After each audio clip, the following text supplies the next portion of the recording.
On live. You bet. Good morning.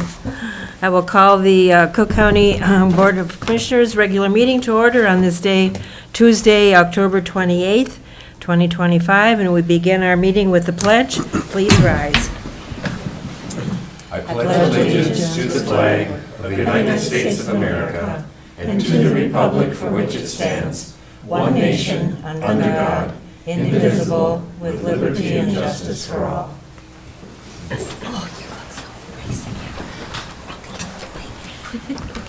At this time, we do offer a few minutes for the public to come and express their concerns. Is there anyone in the audience who would like to do that?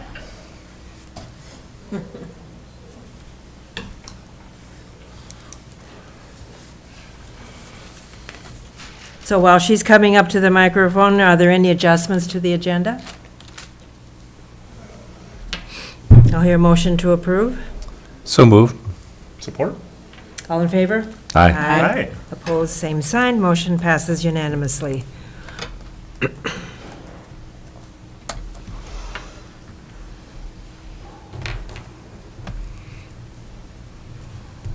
Good morning. Good morning. Morning. Haven't had State the your name, pleasure- please. Oh, Arvis Thompson, Colville. Okay, thank you. Couple things this morning for you. One, I would like to speak to the referendum for the school. I realize that you're not in a position to make any decisions about that one way or the other, but I have some thoughts that I thought I'd like to get out there. Chris Lindholm was here a couple weeks ago and did that. So, if what's driving you to vote yes on the school referendum, is it the ACA, the outdoor living space? Those project costs are under $700,000. A small fraction of the $6.5 million that will become taxpayer liability under the current referendum. If academics was ever a concern, there is plenty of money in that 6.5 to also improve that need. But you need to send the school board and the superintendent back to the drawing board to put out new priorities. Are you proud of our poor scores? Is that the next issue that will be taken up and put on the voters after this referendum is or isn't passed? $700,000 from $6.5 million leaves a lot, more than what it would take to get our education improved and do the other pieces. We taxpayers could improve all three areas: ACA, outdoor education, reading, writing, arithmetic, at a far less cost than $6.5 million, and feel that something significant has been accomplished. Something of a greater significance at a much smaller cost. Right now, $4 under this referendum does not buy us a better education. But $4 as a levy for these three specifics could buy an exceptional academic program and the ACA and outdoor learning. But athletics has a higher priority. Is there a plan to deal with academics? What does that cost? When will the school board ask for that? How do they intend to pay for those improvements? Add them to our school levy next year, or is there a plan to tackle academics at all? Will we have a beautiful field to hold graduation ceremonies on and graduates who struggle to read and write?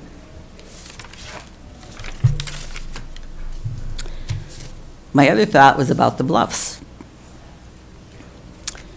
You have repeatedly said an RFP costs us nothing. Does that mean everyone involved, all staff, commissioners, the public, are volunteering their time? What is the expectation of those doing the RFP? Are they also giving away their skills?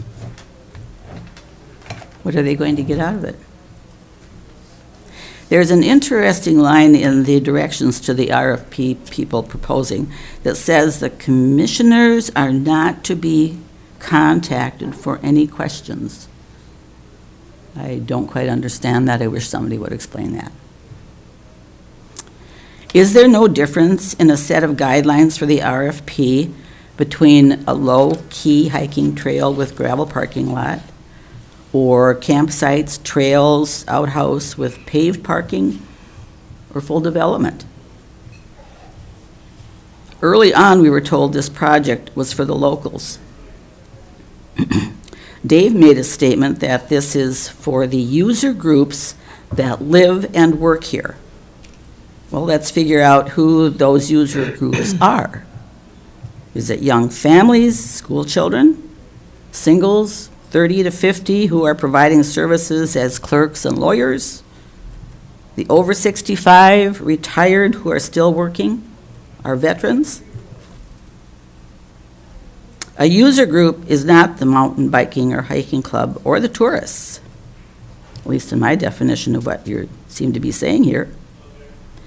As Dave said, aesthetic preservation has been a goal since 1997 and 2004. How does aesthetic preservation fit with Mitch's idea that this development would get people out of our hair, out of downtown? Or Tim's statement that regional designation will open up grant funding for local user groups to be able to use the funds? I think we have a definition conflict here. What or who is a local user group? It seems that the idea of who you believe should be served isn't clear to the powers that are orchestrating this project. So even if the local residents say, leave it alone, will you listen? Consider this. Since 1948 and the ski hill, there has been a plan off and on. We are no closer today than 77 years ago to develop the hill. Could the message be, leave me alone? Thank you. Have any of the commissioners received any comments? Thank you. Moving on to the consent agenda, which has claims, minutes from our last meeting, to accept a donation from the Booster Club, and to approve the retirement from Kathi Polley. Does anyone wish to pull anything? Madam Chair, I'd like to make a motion to approve the consent agenda. Support? All in favor? Aye. Motion passes. We are going to make a change. We do have a closed session, and I checked with Attorney Peterson, and she will have to come and go, so we're going to move the closed meeting to under number 10, item D, toward the end of our meeting. Moving on to a presentation, and there she is already, with Soil and Water. Good morning. Good morning. Hello, it's good to see you all. I am Elena Hansel, District Manager and Watershed Planner.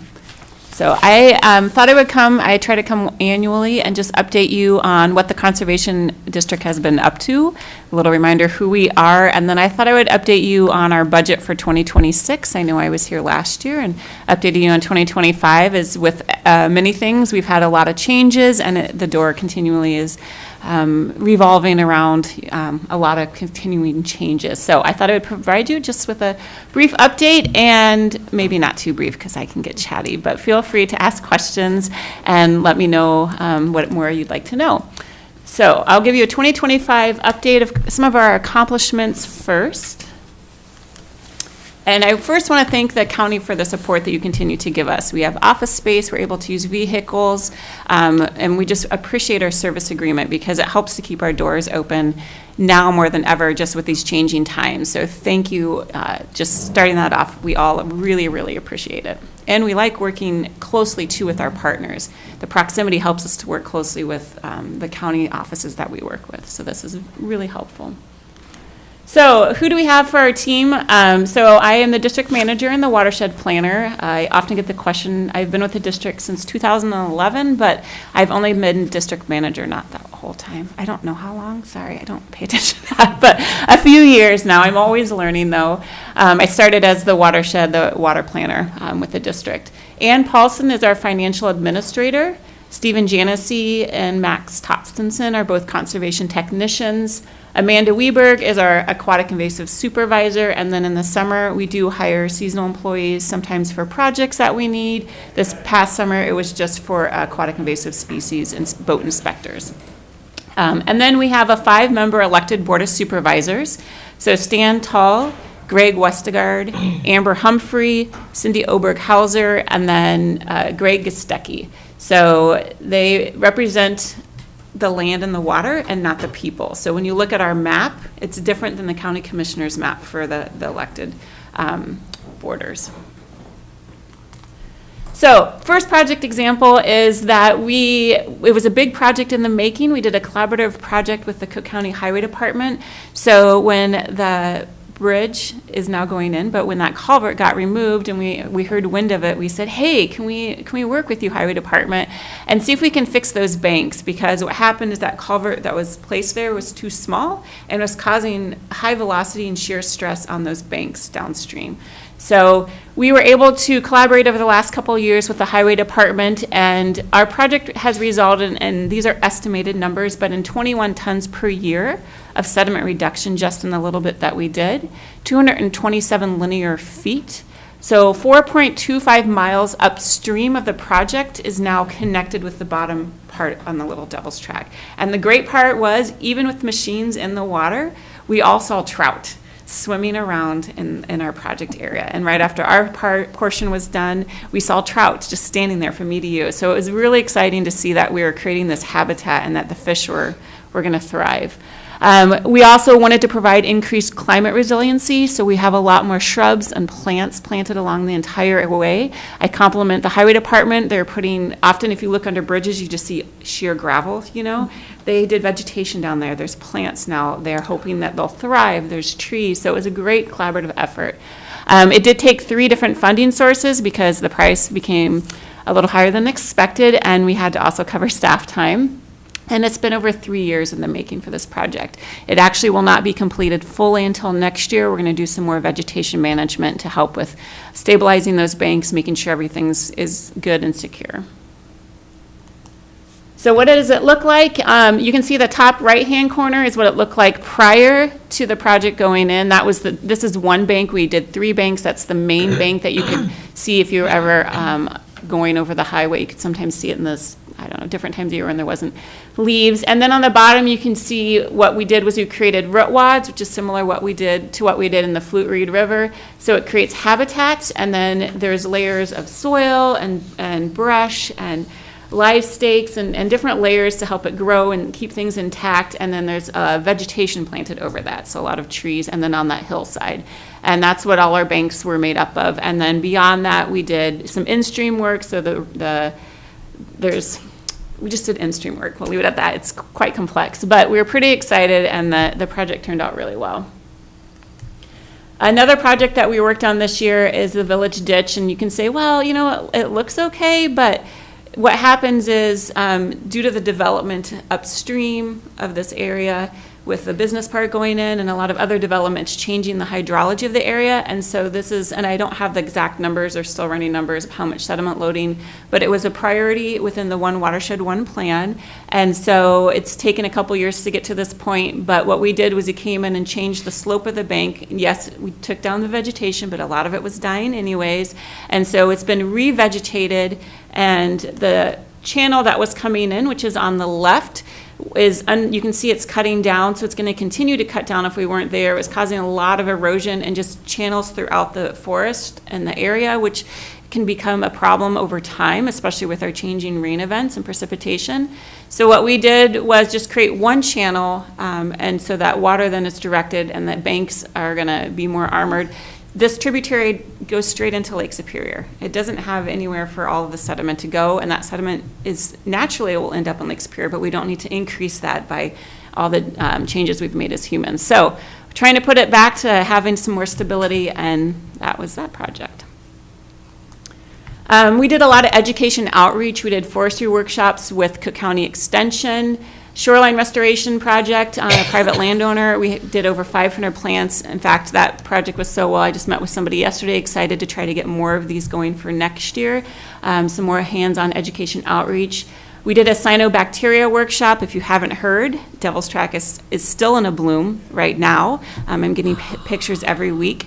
So we're really trying to figure out what we're going to do next year and how we can work with our county land services and public health and human services to help inform the public about this and what can we do on the landscape, because it's a problem to have the cyanobacteria. The workshop is on our website if you'd like to see it. We did a lot of youth education outreach, working a lot with the schools.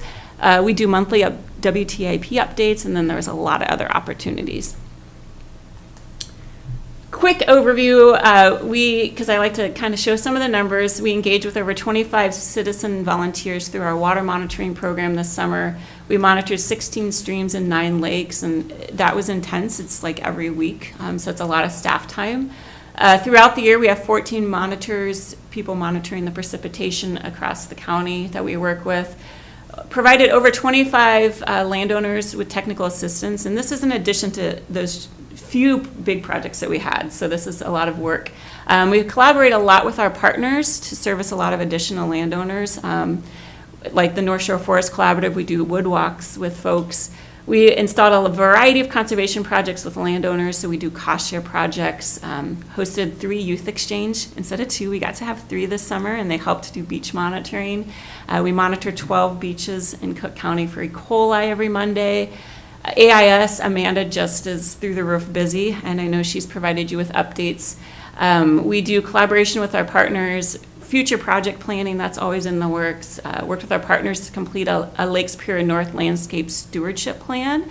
That's a priority in looking at forestry impacts and water quality. We want to keep our watersheds around 75% forested to maintain good water quality. So what this does is it parcels it out and looks at the priorities, looks at the priorities and then helps us determine where to work, and if a landowner is a priority, helps us to help get additional funding to help maybe mitigate some spruce budworm treatment and revegetation and climate resiliency. And then we did a lot of other accomplishments that I haven't mentioned. So, any questions? Is that okay if I ask, Madam Chair, any questions about 2025? Any questions so far? Okay, so I'm going to move on to 2026. Yes, I have a dark, ominous cloud because that's sometimes what it feels like right now. I thought it was kind of funny in the office, so a little humor here. But for whenever we do our budget is a little bit different, I know, than other places. We don't have our exact wages. We do billable rates for all of our grants. We work off of 15 to 20 grants a year. They all have different requirements. I don't normally have the full hourly rate done until the end of the year because we have to factor in so many different things, but I always try to give a very close as I can general estimate. Several grants are now no longer secure due to federal funding sources, so we're just going to kind of wait and see. If we receive them, it will be great, and we're just juggling, as is many people, trying to figure out how we go forward. We always estimate our county allocation because we understand that budgets change, and so again, what's in here is all estimated for that. And then we, just so you know, if you're looking at our budgets and looking at our numbers, we are the fiscal agent for the Lake Superior North One Watershed One plan. So we're like the bank, I kind of like to say. So we do all the administration for it. We keep track of the partners. And so that is awarded around $1 million every biennium. But that doesn't mean that we're getting $1 million. Sometimes we get $200,000 and all our partners are getting all the other funding for their projects. We are just the pass-through. So keeping that in mind, if you're looking at our budget, it may look like it's really high, but realize that it's not our funding. It's shared across the partners. So a few other things to keep in mind. I always like to remind people, well, you guys, you're writing grants, great, but we're only allowed to charge 10 to 20% of our time to those grants. As our wages go up, our hourly rates also include health insurance and everything else. So as those go up, that means we charge less hours to the grants. That means we have to find more grants to supplement the time because it takes a lot of time to do these projects. So we're kind of, we want to keep our staff paid well, but it's always that coin of what do we do? If we can't cover the cost of staff time, because projects often take a couple of years, then we're always looking for more grants and more resources. And then that we often work off of 15 grants annually. I'm the sole grant writer right now, and so we have, we're writing grants, we're reporting on grants, and that takes an enormous amount of time beyond doing all of our other work. So just keeping that in mind when people hear the word grants, that it seems to be easy, and it's not. It's a lot of extra work behind the scenes. So where are our funding sources? We have the Cook County funding, which we appreciate. We have some state funding, which includes some stable funding, federal funding, and then this year, unfortunately, 2026, we're going to start tapping into our general fund. We're grateful that we have it, but we just can't cover our expenses in 2026 through funding, through grants anymore. So what does it look like if we do the breakdown? Sorry, that bottom is very tiny, but the blue is our fund balance. So we're going to be drawing 23% of our budget will be coming out of our fund balance this year.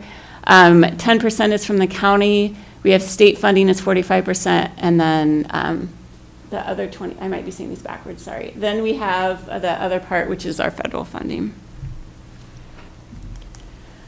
Over the years, people ask, well, how has it changed? And so this is just a graph of looking at how it's changed. Again, sorry for the very little squares, but you can kind of see the bottom is kind of our base funding there that we get from our local fund. That's the state funding, or the county funds, and then we get our state base funding. That has decreased for 2026 by $45,000, over $45,000. It's around $60,000 for 2026. And I should mention that when I discuss our budget, I'm also not discussing the aquatic invasive species. That's a separate budget. And we'll leave it at that. So if you have more questions, I can go into that. And then you can see our federal funding. And, the question is always like, well, why is it all over the place? Well, again, we're project-based. So if we have a really expensive project, Devil's Track was one of those, our money's going to go way up. And, we're spending a lot of money to the contractors with a little bit to staff time. So it fluctuates based on what our workload is. And that purple is our general fund. So let's put that in there. So this is kind of what our budget looks like for next year. It's as close as I could get it. And so our county, we're estimating we'll get $80,000. Our federal grants have gone down drastically. It's around $93,000. Again, I don't know these are solid numbers until I do my final reporting at the end of the year. Our state funding, that includes our Lake Superior North funding. That's what we pull from that bank account of Lake Superior North, better for lack of terms, to pay for staff time and any projects we need to do for 2026. And then we get billable rates, so we're tapping into that, which normally would go into our general fund, so we're tapping around $175,000 out of our general fund. It leaves us still with we are required by state to have around 6 months of pay for saved up, so we'll be dipping into that, and this will eat some of that up, so. Yeah, and our total budget then is around $772,099. So we try to allocate that and balance it throughout the year, each year. I often also get the question of, well, what does it look like? What's your deficit? What has the county provided? So this you can see back to 2014, the changes that we've had in security, and I won't go line by line, but you can see we've increased in staff, we've maintained staff.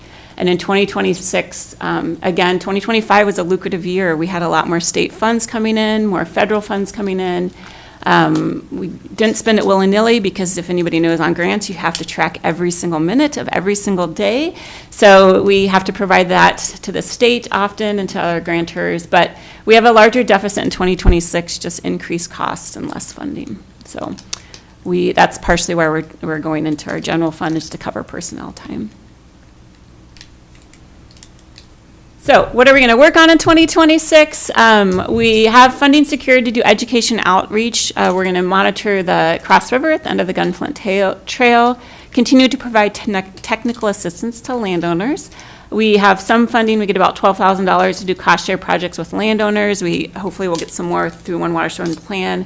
And then we have some allocated funding. It's federal funding, so it's not fully secured yet, but it's to work with the school and the school forest. So those we have secured. We have shovel-ready projects. We have a large, this is just a very small window, but we have a lot of projects waiting for funding and looking for funding.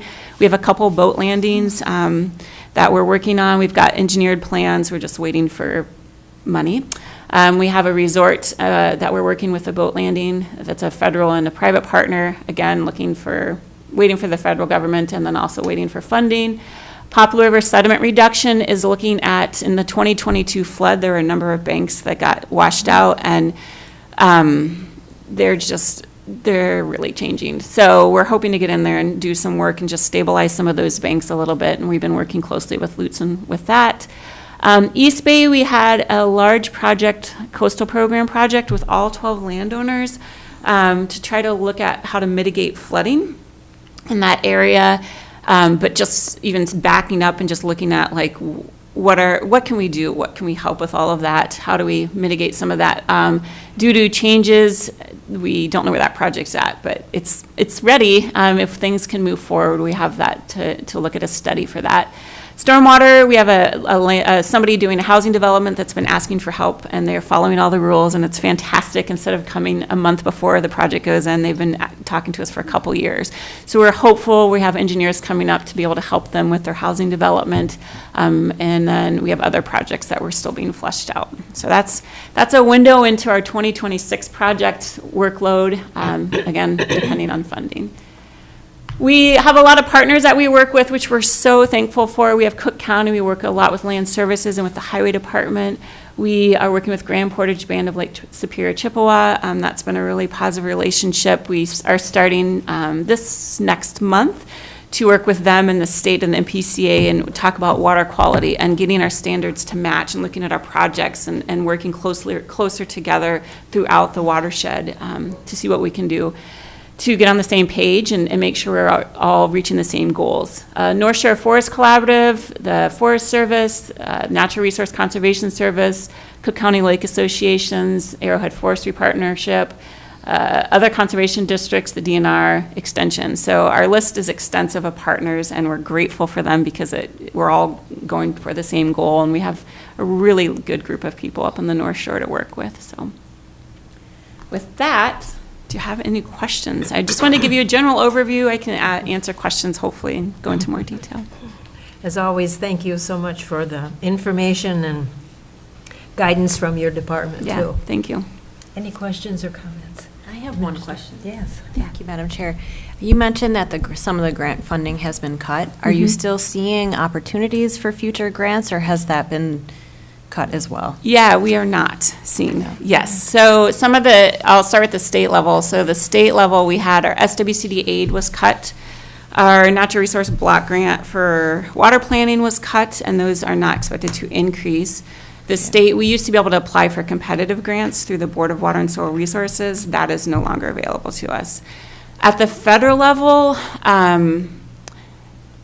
it seems to vary day to day. We don't know the long-term impacts. We have, for example, we have funding that's through the EPA that is for the Devil's Track watershed and some of the surrounding ones. It was a 10-year plan that we had gone through. We were supposed to have funding for 10 years. At this point, it seems it varies monthly to monthly if I get notification if it's dropped, if it's not dropped. And the hard part is the state has secured for those of us along Lake Superior $190,000 for every couple years to match all these federal grants because a lot of them are one-to-one.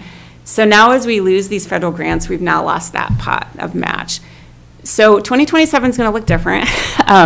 But yeah, so we're not seeing new opportunities arise. We're piecemealing $10,000 grants at a time, which is what I'm writing for, which is painful. Because I'm spending 20 hours, writing for a $10,000 grant, so. Commissioner Mills. Thank you, Madam Chair, and thank you, Elena. So dipping into the fund balance, and we have to keep it at 60%? They like us to keep it for 6 months 6 of personnel months? time, yeah. Thank you. Yeah. Do we have to then replenish that, or? Well, we're not it'd be gonna nice get if we that could, yeah. Far, right? Yeah. I mean, I guess my understanding is when the district first started, it was, $14,000. So the fact that we have 6 months now is over, I don't know how long, 15, 20 years has been great. Previous district managers have done a phenomenal job building that up and taking opportunities to do that. And so we've all just kept building off of each other's work, and eventually we will, but right now, we just do what we can. Yeah, so that's what I was wondering, is in 2027, do we have to have that made up, or? We won't be able to make it up. Yeah. 2027, we will probably deplete it. I mean, that's the reality. And my board is very aware of this. We've discussed the impacts, the long-term impacts of staffing, and we'll make hard decisions, but right now, we're going to try to stay positive and keep moving forward. So that's required by the state, right? It's required, recommended, yeah. Oh, recommended, gotcha. I'm not sure what the right language is. Okay. But we try to keep it as a requirement, It's- Yeah, I was just wondering timing-wise, when it's recommended or required to Yeah. get that back. Yeah, they don't have those sideboards on it Okay. because it just is not, because districts aren't stably funded across the state. We are all piecemealing we always say we're shaking the couch cushions when we get together, so, yeah. Okay, thank you. Commissioner Gamble. Yeah, thank you, Madam Chair. Thank you for the concise overview. Yes. And I was wondering, when you're talking with your peers in other counties, if there's talk about exploring where maybe there's grant opportunities that we haven't had to look at, and they might be leaning themselves because everybody's moving that direction. But I'm just wondering if there's any conversation relative to exploring new funding opportunities in avenues that we haven't in the past. We do. We have manager meetings frequently, and there aren't any. Yeah. So we also collaborate as much as we can. Like the Arrowhead Forestry Partnership is 6 districts to share 2 or 3 foresters that come out and train staff. And so we try to share the work as much as we can, is kind of what our method is right now. If we do education outreach, it's, all right, can you bring people up? Let's see what we can do. And so we just try to share the work at this point and do what we can. Yeah. Thank you. Any other comments or questions? Thanks so much for bringing us up to speed along Yeah. with you. Yep. Thank you for your time, and thank you for your support. Thank you. Thank you.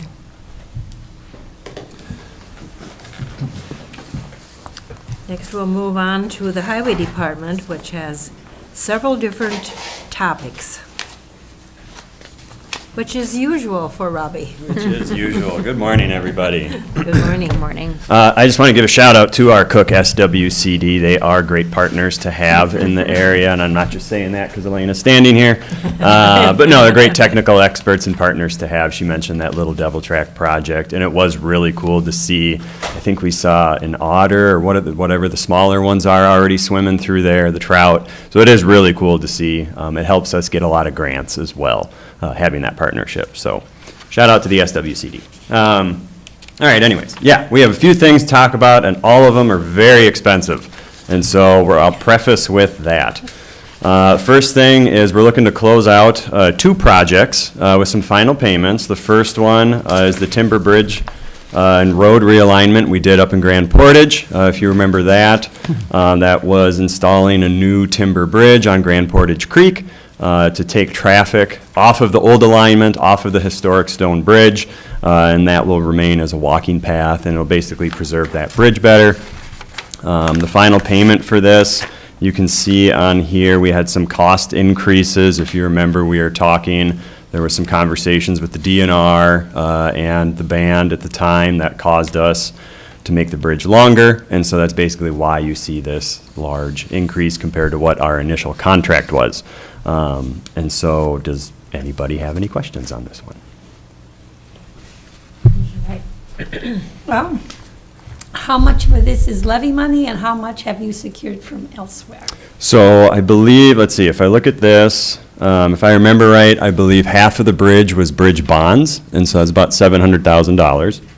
The rest of it was state aid money, and then $17,000, if I remember right, is TST money. And so $17,000, I guess, would come, well, it's not levy money technically, so from our TST account. And so if you remember what that is, that's that half-cent transportation sales tax where everybody that comes to the county pays into that. So no levy money technically. Okay, There you I will go. ask the same question for each of these. That's fair. Just for public Absolutely. to know. Commissioner Gamble? Yeah, thank you, Madam Chair. So Robbie, the occurrence on the refabrication here, that was because into the project, the DNR came in and said you have to comply with something, is that correct?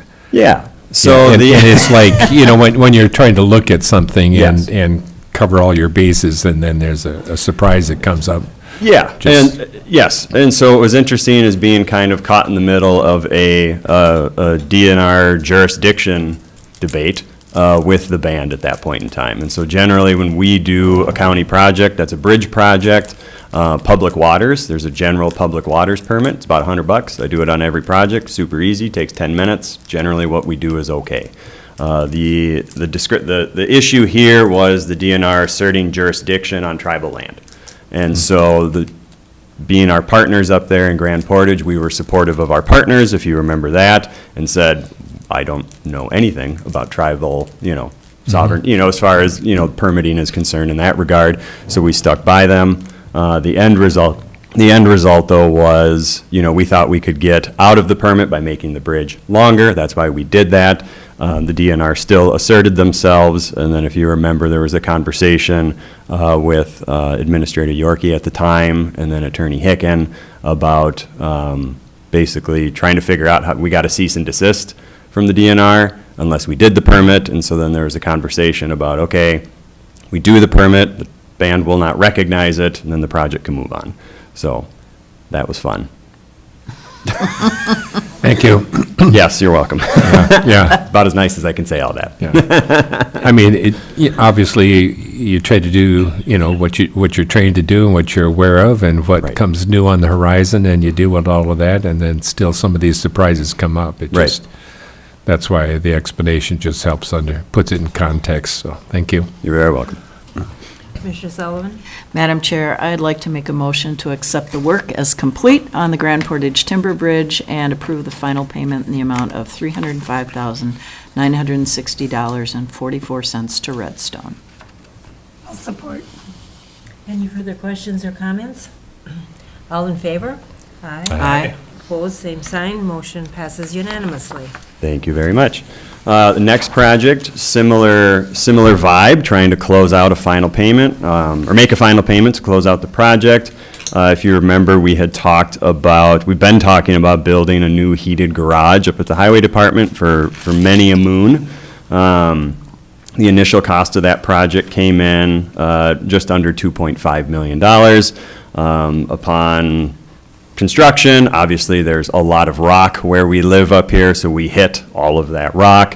And so the big change order that you see on here and the large increase is because of that. And so the final cost for that building, again, came in at just under $3 million. To answer Commissioner White's question preemptively here, this project is funded through the levy, partially. And so with a building, we're able to use our state aid allocation in part. And so what we can do is there's a ratio we do about the miles we have that are state aid versus that aren't.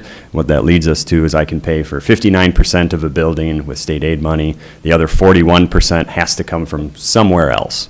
And so that 41% comes from our undesignated fund balance that we have at the Highway Department. We also use that to help our reimbursable grants. And so it's really important that we keep that as high as we can. As you can imagine, like a year like this year, where $1 million a month is coming in and out of our office to do construction. And so, but we can also use it to, obviously, it's cash, and so we can use that towards funding a building like this. And so, yes, part of this would have come from the levy. Does anybody have any questions? Commissioner White? Just plain devil's advocate. Why do you need a heated garage when so many of us don't even have a garage? That is a fair point.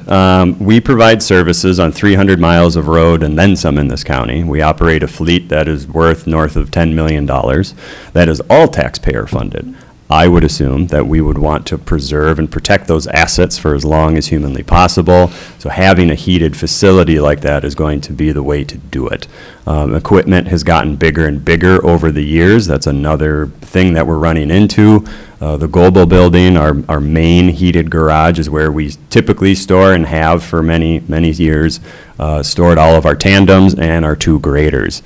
As that equipment gets larger and larger, it was turning into a game of Tetris to get everything out of there. And we were storing things outdoors, and that was actually having an impact on the equipment. And so that's where, when we were working through this process, it was right at the beginning of the county's CIP process.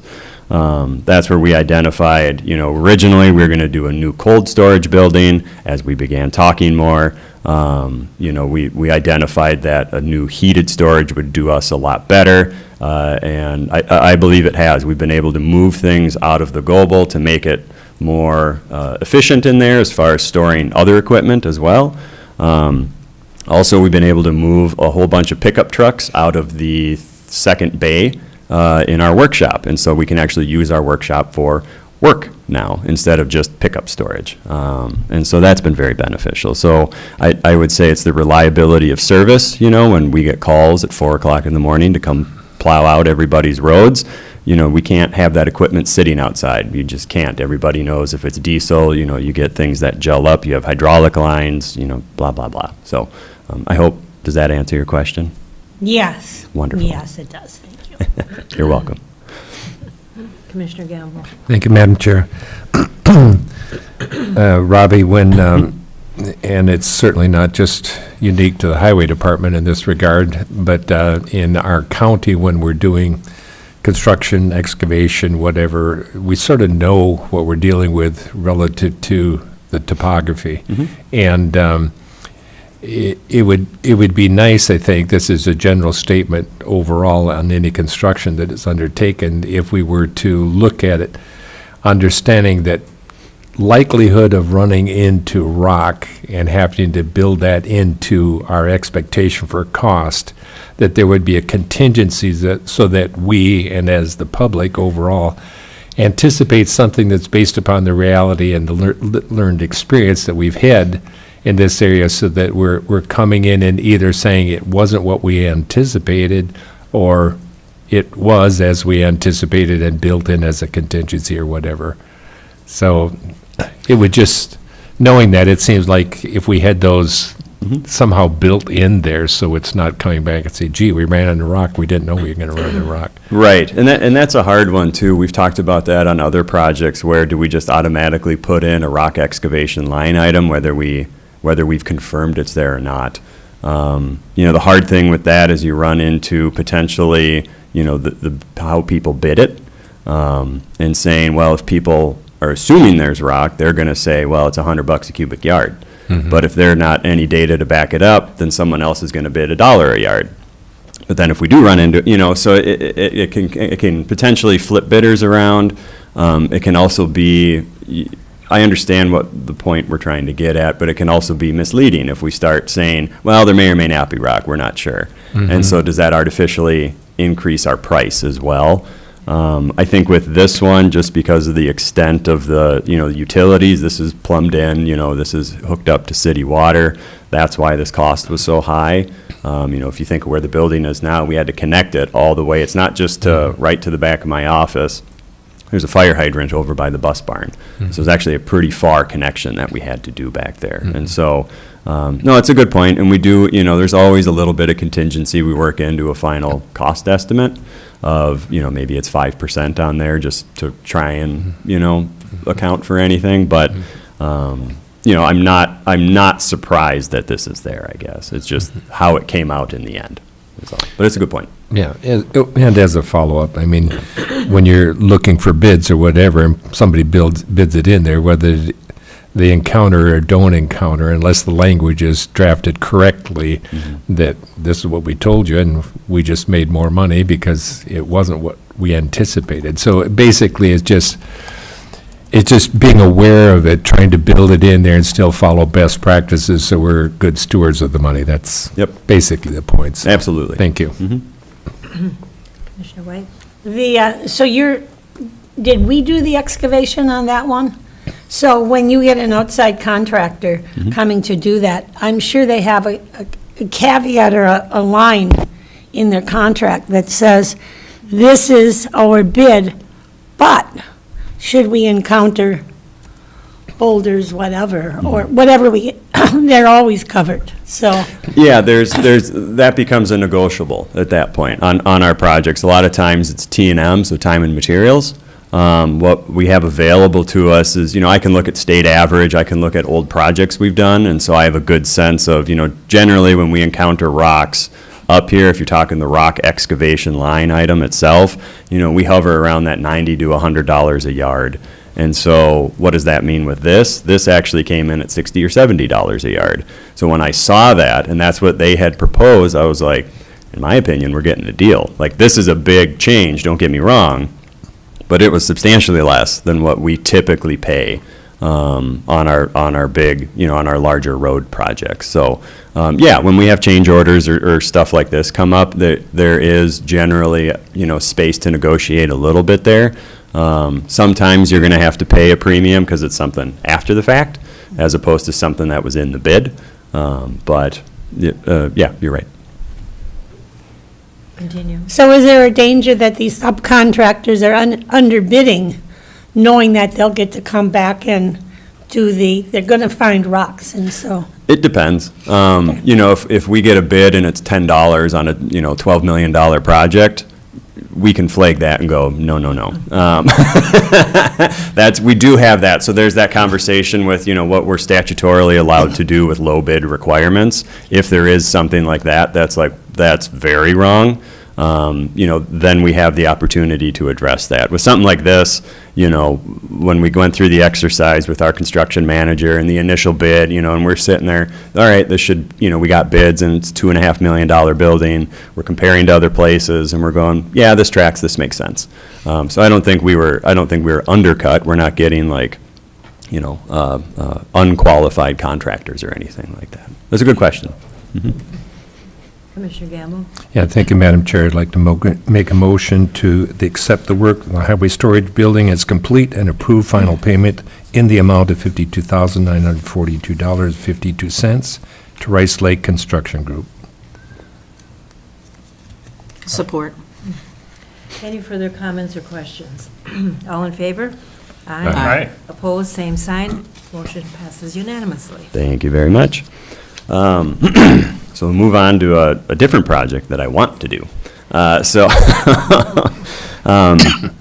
As we talk about a lot, the importance of grant funding up here in order to do the projects that need to get done, basically. So whether we talk about bridge bonds, it's allocations from the state, or in this case, you have state-funded grants, competitive grants that we can apply for. And so this is one we've been successful with in the past on 2 occasions. One was, I think it was $835,000 through this program to do Fifth Avenue West here.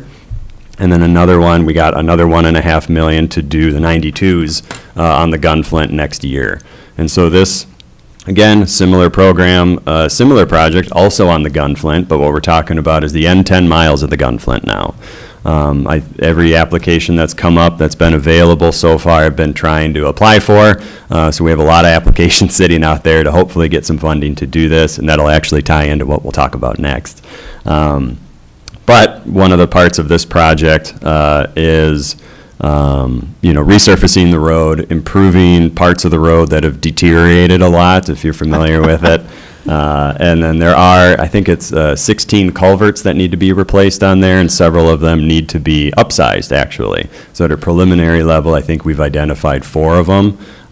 2 could probably turn into bridges, so something at least 10 feet wide. And right now, the estimate on that one, I'm looking at 2028 construction, and we're hovering around, $11 million.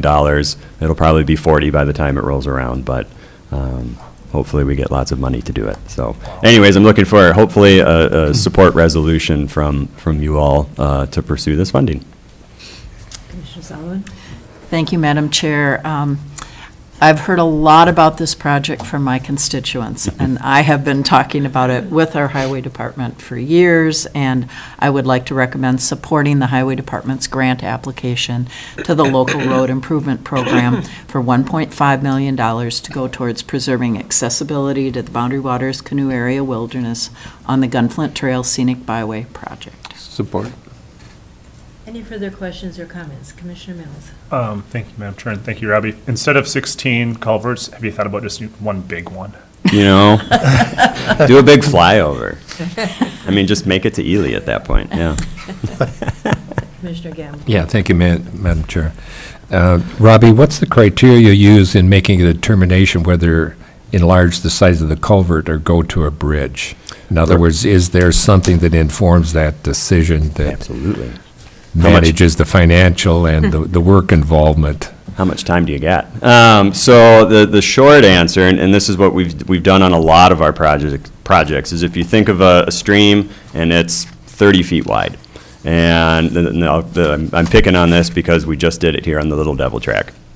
Stream is 30 feet wide. We put in many, many moons ago a 10-foot wide culvert. So you can imagine what that does. If you think of the thumb over the fire hose effect, same thing. And you can see that, as Elena had pointed out, downstream. You end up with a lot of that erosion that's happening because when you get these high water events, the water's coming out real quick. And so really that determination, you can kind of just go, look, honestly, there's not much. You can get really into the weeds with it, start pulling survey information and stuff, but a lot of these crossings, if you just go look at them, you can see if there's a tiny culvert, but the stream's really wide, oh, that should be bigger. And so that's kind of step one. Step two is you can really get into like the geomorphic design requirements. How deep is the stream? What type of flow is it? Is it I think the differences are like a B channel or a D channel. I'd have to get a book to remind myself what those are. So I apologize for not having that. But those are two places to start. And then as far as a bridge is kind of a broad term. And so the state defines a bridge as anything that spans 10 feet or more in length. And so that could still be a box culvert like we do on the Sawbill Trail, like we did, recently on Junco. We've done a lot of those where technically it's a bridge, which means I can go after state bridge bonding for that, which is great. But it's a box culvert. And so the difference then is, so then you have box culvert versus now when you start to talk about like beam spans or something like that, really, you're just looking at the geography of the area. Again, the Little Devil Track, I think, is a great example where, we opted for a bridge, a beam span in that case, because the Gunflint was 20 feet above the stream. And so I felt like I didn't want to put all that fill material back in, even if we put in 3 or 4 box culverts, say, to make that span, and the Little Devil Track could flow a little more naturally. In my opinion, you're still putting stuff back in the stream, and I don't want to do that. And so, that's a case where the geography then and kind of the alignment of the road are going to dictate whether you put in, what type of structure goes in there. So that preliminary analysis happens after the hydraulics are done. So they'll run a hydraulic analysis, run a bunch of different storm events. You've probably heard things like a 100-year storm event, and those are becoming more frequent than 100 years. Those are more like a 70-year now. You hear of a 500-year event, and so those are the standards we try and meet, is that. So I think that was short. Is that okay? Yeah, as a follow-up to that, so let's just say, if you're looking at it and you do your evaluation, and then you also have in the back of the mind the awareness that we could go after bridge funding if we do this. I would imagine when you submit that request for bridge funding that the state is, or whoever the agency is going to look at it and see if it meets the criteria that warrants the bridge funding. 100%. Yeah, and so that is, and that's something they look out for a lot, is, especially when you have a lot of undersized culverts, and we're seeing that a lot too. And so it's a conversation I'm having a lot with our District 1 MnDOT counterparts, is we actually have to submit the hydraulics for review because, if the analysis comes back and say, well, it's currently a 5-foot pipe, the hydraulics say you can do it with an 8. Well, if it's an 8-foot pipe, I can't get state funding, therefore that's local dollars. But if I say, well, I want to make it 10, and then I can get state funding, that starts to raise some flags. There's also issues, too, when you oversize something. That can be an issue. And so you really just want to, let the data guide it, and you just say, here's what, the models are telling me, and that's what you follow. I appreciate the statement, let the data drive it. Thank you. You're very welcome. Thanks for the conversation. Commissioner White? So why are all of these, has the amount of water changed? I mean, why are all these culverts so undersized these days? That is a big question. Yeah, so increased precipitation events, that's a very real thing. And whether, I guess I'll just say it, whether you believe it or not, it's happening. And so we see it in construction, we see it in the data, you can see it in the people that are the hydraulic, technical experts saying these 100-year events aren't 100-year events anymore. They're shorter than that. That's causing us to upsize things. On the other side, honestly, it's cheaper to put in smaller things. And so depending the availability of funds, it's a heck of a lot cheaper to put in, 2 or 3 36-inch, aluminum pipes as opposed to maybe one big box culvert or a beam type of bridge. And so that's where we see that difference is that. Okay. There you go. We have a motion and a second. I'll call a vote unless there's any other comments or questions. So all in favor? Aye. Opposed, same sign. Motion passes unanimously. Wonderful. Thank Before you. you begin the next one, I would have to say that this is a most unusual thing to look into that Robbie's going to present to us. Yes. I don't believe we've ever had any requests before. Yes. So, yeah, before you, we work with consultants a lot. Most of the time, those consultants are, designers. So they're designing a bridge or designing a project for us. Generally, that cost as well, it depends the project, but if we're doing a box culvert, that could cost us about $50,000 to get the design done. If it's a bridge like the one we did in Hovland a couple of years ago there, that was almost $70,000. It depends the firm, depends the project. So just to give you an idea of scope and scale in this case. But what we have in front of us here is the result of a recent trip I took, actually. So I was out in D.C. recently, a couple weeks, probably a month ago now, for a fly-in event sponsored by the Transportation Alliance. And so the Transportation Alliance is a lobbying firm, or a lobbying group that works down in St. Paul and then also out in D.C. to support transportation initiatives, not just with me and my counterparts, but also with, rail, transit, you name it, walkability, anything related to moving people about, they support. And so I hadn't been out to one of those before. I had heard from my counterparts that it was a great event to partake in and just see. So, okay, let's go check it out. And, I made a pamphlet, as one does, right? Support Cook County, support a project in particular, and the one I was championing at the time was the end 10 miles of the Gunflint. Basically going there to ask for congressional support with this project. We need help. This is a big project, as I said, 10, 11, 12 million dollars, 40 by the time it comes. But, piecing together these little grants here and there, $1 million here, $1 million there, is not just difficult, but sometimes it just becomes impossible to do. You can't. There's not enough opportunities out there. And so, this to me is the opportunity to say, all right, let's cut out the competitive grants. Let's cut out all the stipulations we generally have to meet. We're going to go there and say, hey, we're Cook County. We are your playground in Minnesota. We support 1 million people a year, that come up here and recreate, that those of us that also live here, we need help with our infrastructure. And so I had a chance to meet with Senator Klobuchar and her staff, Senator Smith and her staff, Congressman Stauber and his staff, and actually snuck one in with Representative Emmer as well and his staff. And what was fascinating being there is it wasn't just me, it was me and a few of my counterparts, and they had a lobbying firm with them. And so I have my little laminated pamphlet, they have lobbyists. It felt like I was bringing a toothbrush to a gunfight. I told Commissioner Gamble that the other day. Yeah, honestly though, it was fascinating to see. Did you stick them though? They did appreciate that it was laminated and it had a moose on it, so that's the feedback I got.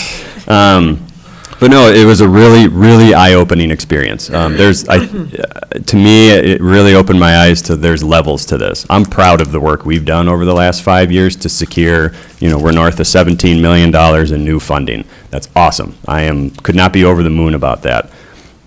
Talking to my counterparts though, and the help and the effort that these, firms put in, I go, how much do you think these people, these consultants have brought in for you? And that number ranged from 50 million to 80 million. over the course of a few years. And I was like, oh. So there's, like I said, there's levels to this. We're not being excluded from anything, we're just not sitting at the table. And it was really interesting to hear the scenarios where, these folks, for example, at Larkin Hoffman would be sitting in a committee meeting, and then, the elected officials would be like, oh, wait, you represent such and such county, give them a call, we have an extra 30 million, do they still need it? And so you're going, I can't be in St. Paul every day, I can't be in DC every day, but that's what these folks do, is they live and breathe that every day. They're talking to not just the people that represent Cook County, but they're talking to the people on the transportation committees, on the budget committees. They're the ones that allocate the money, that determine which projects go forward and don't. And so I think this is something where this is another level. This is the next level to that, of if we want to do these bigger projects, if we want to get this type of work done. And so the 3 projects we had talked about was, again, the end 10 miles of the Gunflint. I need to think of a shorter name for it. It just sounded good. But then the other ones we had brought up was Broadway and Wisconsin Avenue. That's starting to be on the forefront of my mind of needing to get done. And that'll be a big project. And then also paving the Arrowhead up to Irish Creek. And so those are 3 projects that I specifically mentioned as I think worth the effort to go through to try and secure funding. And so with those, I mean, you're looking $40 to $50 million in construction costs, and that doesn't exist in these local road improvement grants. It doesn't exist in these federal lands access program grants. And so I think this is the avenue to do that. And so I've been talking a lot, so does anybody have any questions about that? Commissioner Mills. Thank you, Madam Chairman. Thank you, Robbie. So when you're saying your counterparts, you're saying other county Correct. engineers? Mhm.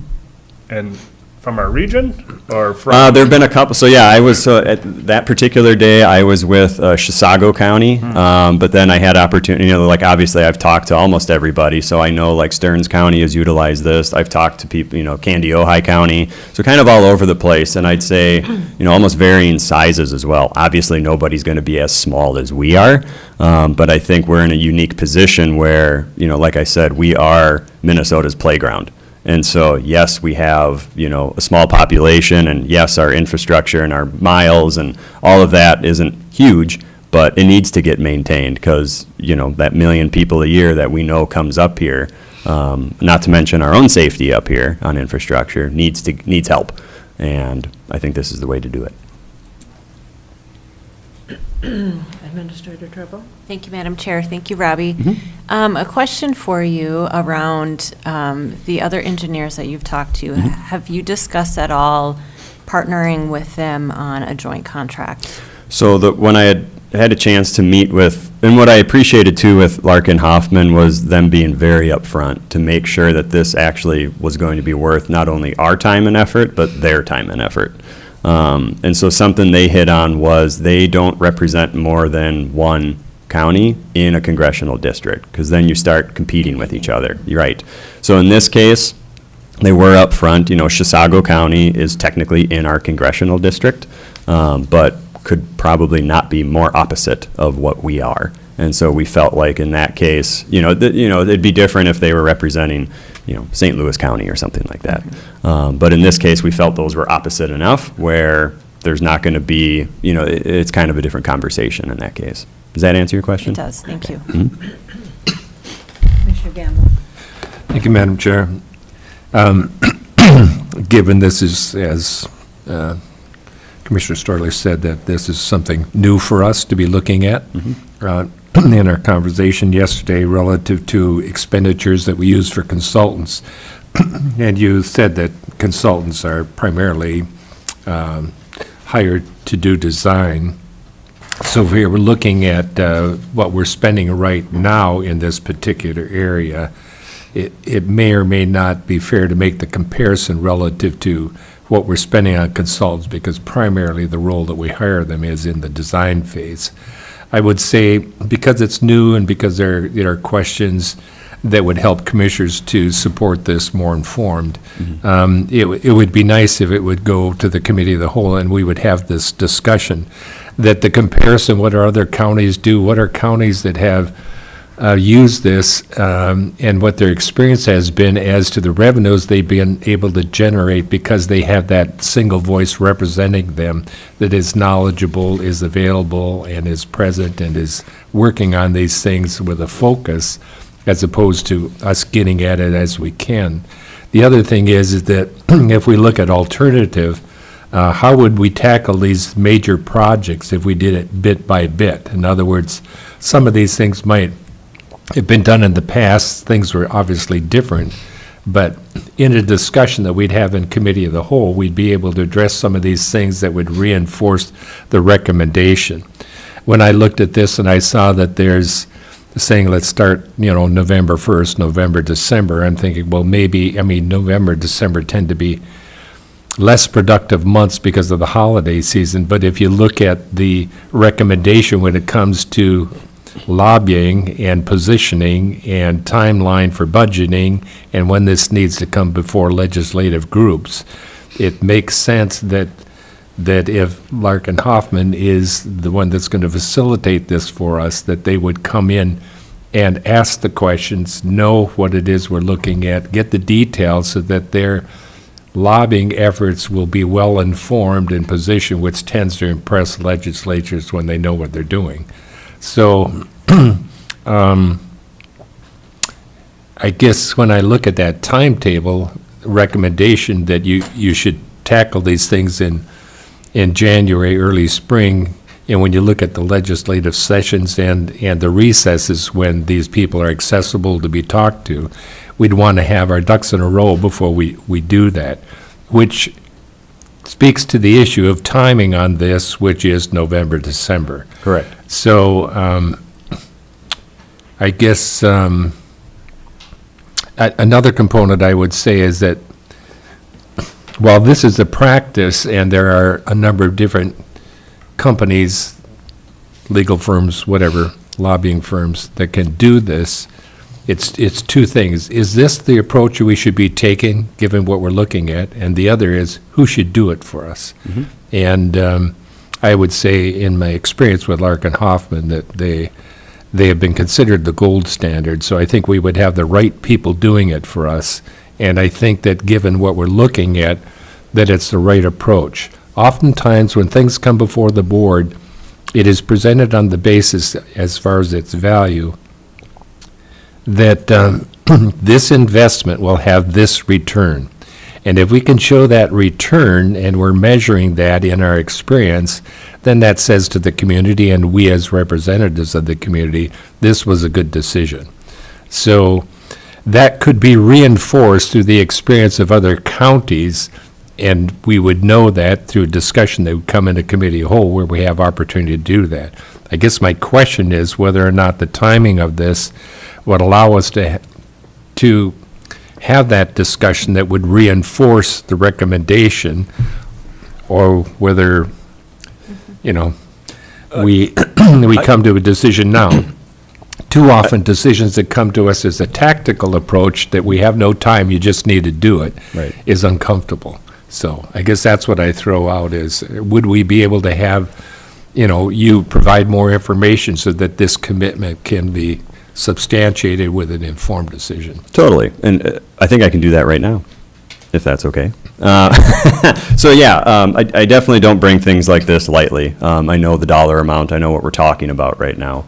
I think what I compare to is the time I spend on securing grant funding and what that has yielded, and then I say, okay, here's the next level to this, is here's people in the room with our elected officials every single day, and that potential return is now, like I said, you're talking $40 to $50 million worth of projects for, an investment of, in this case, this contract is, it would total $300,000 over, 3 years. I think to the point you brought up too, about, what have other counties seen? Like I had mentioned before, when I had talked to one of my counterparts, and, the point that he directly attributed this firm to bringing in close to $80 million to that county to do work, screamed volumes to me, and that's why I'm here today. for that. I know when I've talked to other counterparts, while I don't have those specific dollar amounts because I wasn't with them, but as we've talked at different conferences and meetings, it's something that I'm learning more and more seems to be, if you want to get these big things done, that's the way to do it. If we didn't do it, we would stay the same course. And I'll give you a little tidbit of information after I say this. We're looking close to, it's upwards of $1 million per mile of road up here to do construction. We get $2.5 million a year from the state to do construction. So you can start to kind of piece some things together, even if I keep getting grants and even if that stuff keeps happening. It's infinite work, and it's going to be infinite work even if we go down kind of this avenue with Larkin Hoffman, where there's a lot to maintain. There were years where we did one project per year, and that got us way, way, way behind. The last time, and we had talked about this yesterday, the last time the end of the Gunflint was paved was 1990, and it cost a whopping $372,000. So that equates to about $46,500 per mile. I would love that. And so our our allocation at the time for construction was $984,000. Okay, so $46,500 per mile. We got $984,000. It's awesome. So in 2028, we're projecting this as a $12 million project, $1 million per mile. My allocation is $2.5 million. So that construction inflation is just over 2,000% since 1990. My allocation inflation is 154%. So you can kind of see the huge difference in why it's increasingly difficult to maintain our infrastructure up here without pursuing these unique funding sources. Yeah, go ahead. Yes. Yeah, Madam Chair, just follow up. Excuse me. If the contractual arrangement with Larkin Hoffman is a 3-year commitment. Mm-hmm. In talking with your peers, if that 3-year commitment, it'd be interesting to know how many have renewed, that they found that the benefit is such that they continue to renew that benefit. And that's just trying to understand, why is there the 3-year commitment? If the 3-year commitment is up and running, if you look at that 3 years, when do we begin to see results in that time period? So the question is, when do we see results within that 3-year time period, likelihood? And the other is, how many renew because they found it to be so beneficial? When I was out there, and again, talking with folks, it sounds like when you pursue, at this point, it's called congressionally delegated spending. It's an earmark. Let's just make it plain English at this point in time. It can take several applications. And so that's why you see a 3-year contract. And when I was talking with Larkin Hoffman, they confirmed that. Again, nothing is guaranteed, but I think at that point in time, we would have a really good sense, and I'll be the first one to pull the plug if we don't see a light at the end of the tunnel, because then that's just a waste of money. But it's in the similar vein, you think back to when we pursued that RAISE grant, and we hired a consultant to help us with that as well.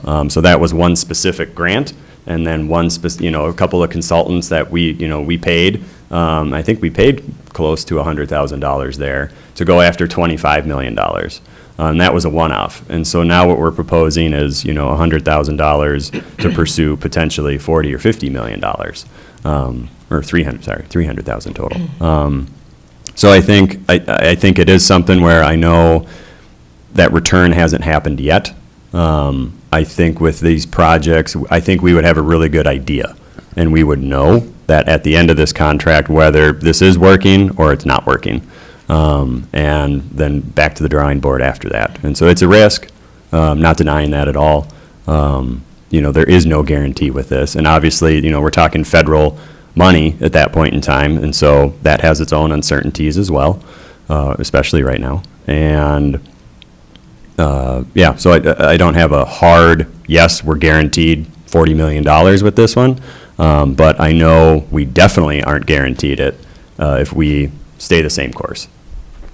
And the second part of that is, is the issue of how many have renewed, once experienced this, have continued with this. Right. Yeah. So, my understanding is we're going to propose these 3 projects, and then we're going to put emphasis on one. And so we're kind of just putting stuff in the hopper of saying, hey, elected officials, here's 3 things in Cook County we are going to focus on over the next however many years. But we really want to emphasize, getting the end of the trail done. And so that's the focus, is that one. And if funding happens for all 3, great. But even if it only happens for one, say we get $10 million or something like that from the feds and from the state, maybe there's a combination. We're paying $300,000 to get $10 million. I would argue that return on investment is still very good as far as effort and time spent. And it also, too, part of this isn't just me working with these folks. It's bringing you all in, too. They are coming up here, meeting everybody, and getting a sense of what are our priorities for Cook County and for the infrastructure up here. Thank So you. what I'm hearing is that we would like to have a presentation at Committee of the Whole. Is that what I'm hearing? Commissioner Mills? Well, I don't know what more information there is. It would just be more discussion. So if we want to discuss more, we can do it there, or we can do it here still. But sometimes it's helpful to have time to digest and think things through, so. I'm thinking in regards to our budget. Oh, I can, may I speak to that? Yeah. Wonderful. So these services are already in our budget. And so we have consultant fees built into our budget. We have a local project fund. Right now, I believe it's $310,500 every single year. That goes from the levy into our project fund. And so what I would propose is peeling off $100,000 of that to help pay for this. So this isn't a new, what do I want to say? It's not a new expense. It's not a new line item. Like, we already have it built in there. So it wouldn't be anything new asks per se, new additions, if that makes sense. $100,000 each year for Correct. 3 years? Correct, So that'll be in your budget? correct. Already is. Yep. Yes. Commissioner White? There's advantage to sitting right next to her. Sorry. Of course, I said that and I missed what I was going to say. Okay, somebody else has to go. It's totally gone. Oh, You had to comment? So I can say that I have been following the work at the end of the Gunflint for several years. I know the work that has gone into the grants, the consultants that we've worked with, and I also know the condition of that road. And it's not just about tourists, it's about our loggers, it's about our residents, it's about our ambulances going down there. The road is terrible, it needs work, and this investment is really important to our community in many ways, as are the other projects. And with that, I understand it's an investment, it's a risky investment, but I think it's a wise investment for our community. I think it's time-sensitive, legislation is really important, and getting good lobbyists is really critical to being successful. So with that, I would like to recommend authorizing us to actually go into a contract for $100,000 for 3 years with Larkin Hoffman to represent our county in respect to both state and federal lobbying services. We have a Just to motion. qualify that the motion, it's $100,000 per year for 3 years. Correct. Yeah. Support. Any further questions or comments? well, my one question was if it were to go to the Committee of the Whole and we have this budget, how much time would and to Commissioner Mills' statement, it's helpful to have a little space to really think about this. So, but we can't cut our time short on discussing the budget. That drumbeat is, and so you would know. Would that interfere with? Would that continue to give us enough time to do budget discussions? So I can answer that in 2 ways. Yes, I think we would still have time because Robbie has provided a lot of information today. We can collect additional information to provide that day, but I don't think it would be time intensive. And I don't believe it would impact the budget conversation. I also looked at the calendar, and if the commissioners do want this to go to Committee of the Whole, we would need to bring it on November 18th and then back to the next board meeting, which is November 25th. it might push back. The timeline that Robbie has presented starts in November, and the first deliverable is November and December, working with the board, gathering information. So it might push that back by 30 days. Is that accurate, Robbie? Yeah, I would be worried about, when I had met with them about a month or a couple of weeks ago, they were emphasizing that timing is important. And so, that's why I brought this now. Normally, I would say yes, committee of the whole.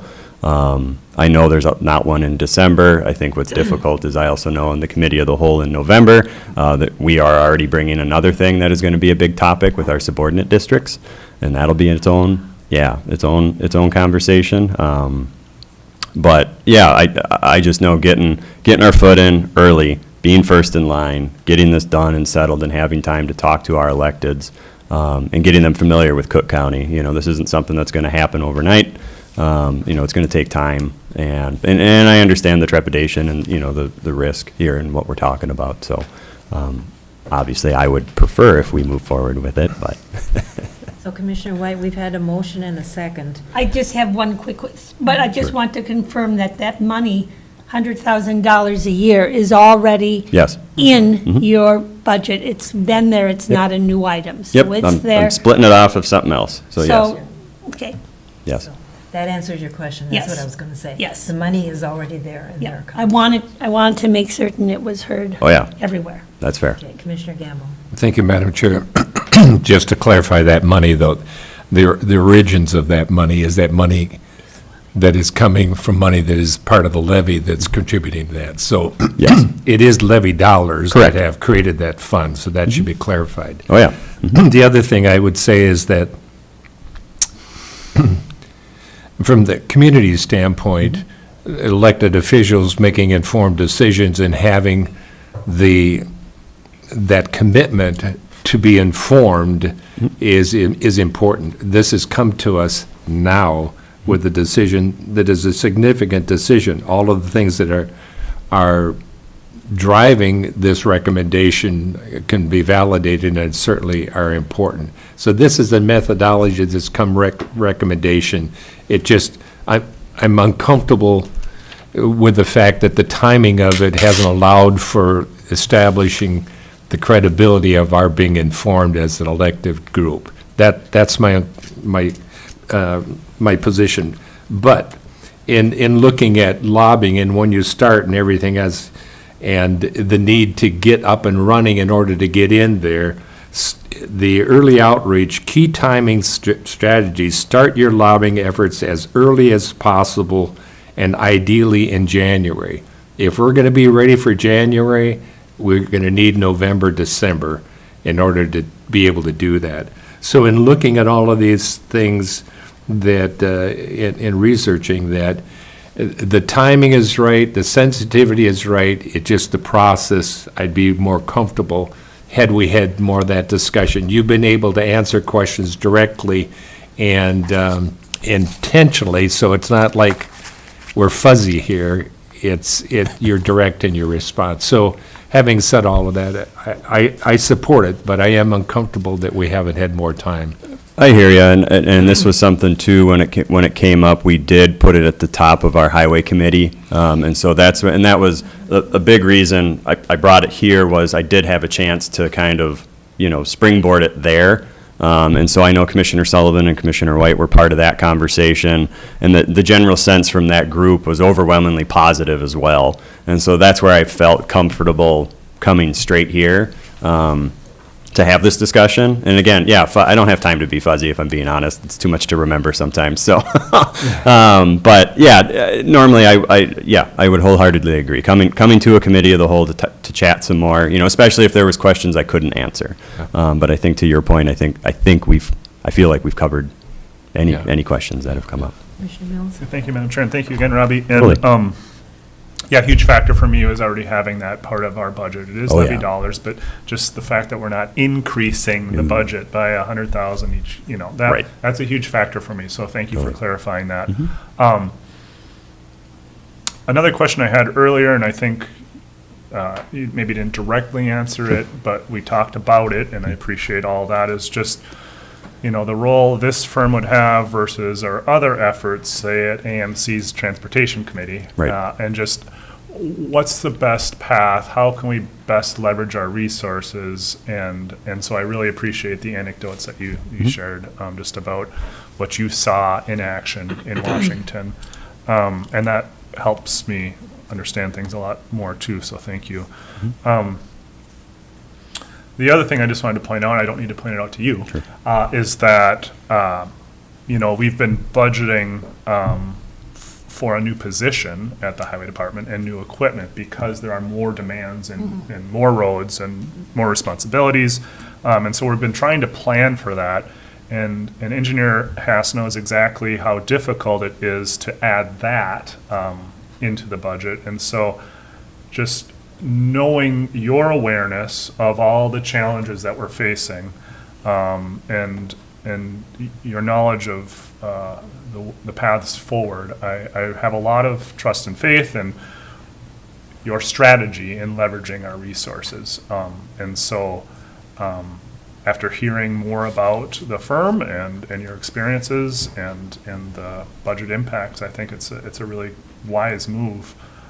Initially, I was very, very skeptical. It's fair. But after talking it through today, I feel excited, frankly, a little nervous because it's a risk. There's no guarantee, but if we can get some of these dollars, any amount over 300,000 in my mind, but yes, if we could get 40 to 50. I mean, all that being said, Chisago County's projects are presumably bigger too, Sure. and more Right. plentiful, and so Right. it's all about just scale. Exactly. But we could use a lot of help on that front. So Yes. Commissioner White? Normally, I'm still about process, and as we all know, this is again, exactly what we don't want, is to have it now, vote right now, because we have to. Right. However, I'm gonna catch it on this one.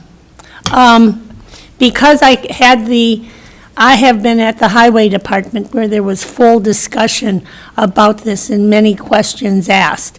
And then I also understand how the chamber and the hospital, they all have lobbyists, and by their conversations about the success with the lobbyists in helping to get needed dollars to pay for projects that those entities are doing, I support this, but darn it all, everyone has got to change this process, because I voted no on things that I wanted, but the process, I have to be, I am only speaking about myself. I have to be able to justify my vote to my constituents, and to assure them that my vote was based on a good understanding, and I think it's good value for our taxpayers. That said, I support this also, so. So I'm going to call a vote. We have a motion and a second. I will call a vote unless there's any other comments. Commissioner Gamble? Yeah, I appreciate the conversation. I understand the awkwardness. I identify with Commissioner White on process. Sure. And we are the people that will drive that process if we create a process that builds the proper, process. yeah, thank you.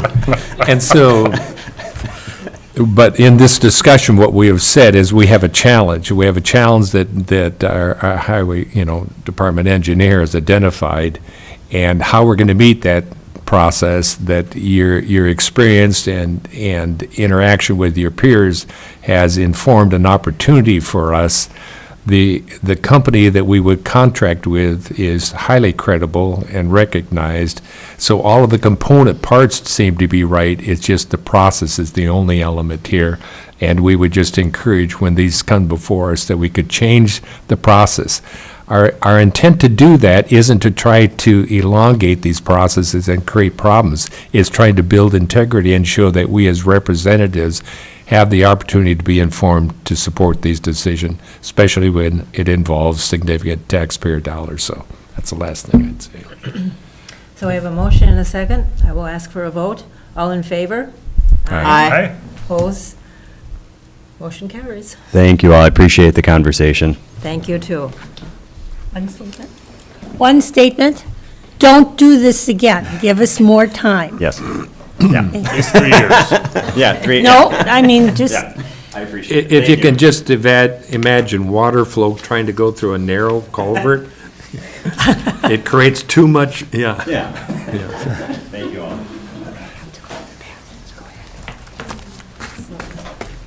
Switching topics, Rowan is going to come before us and talk about payment systems and property information. Good morning, everyone. Morning.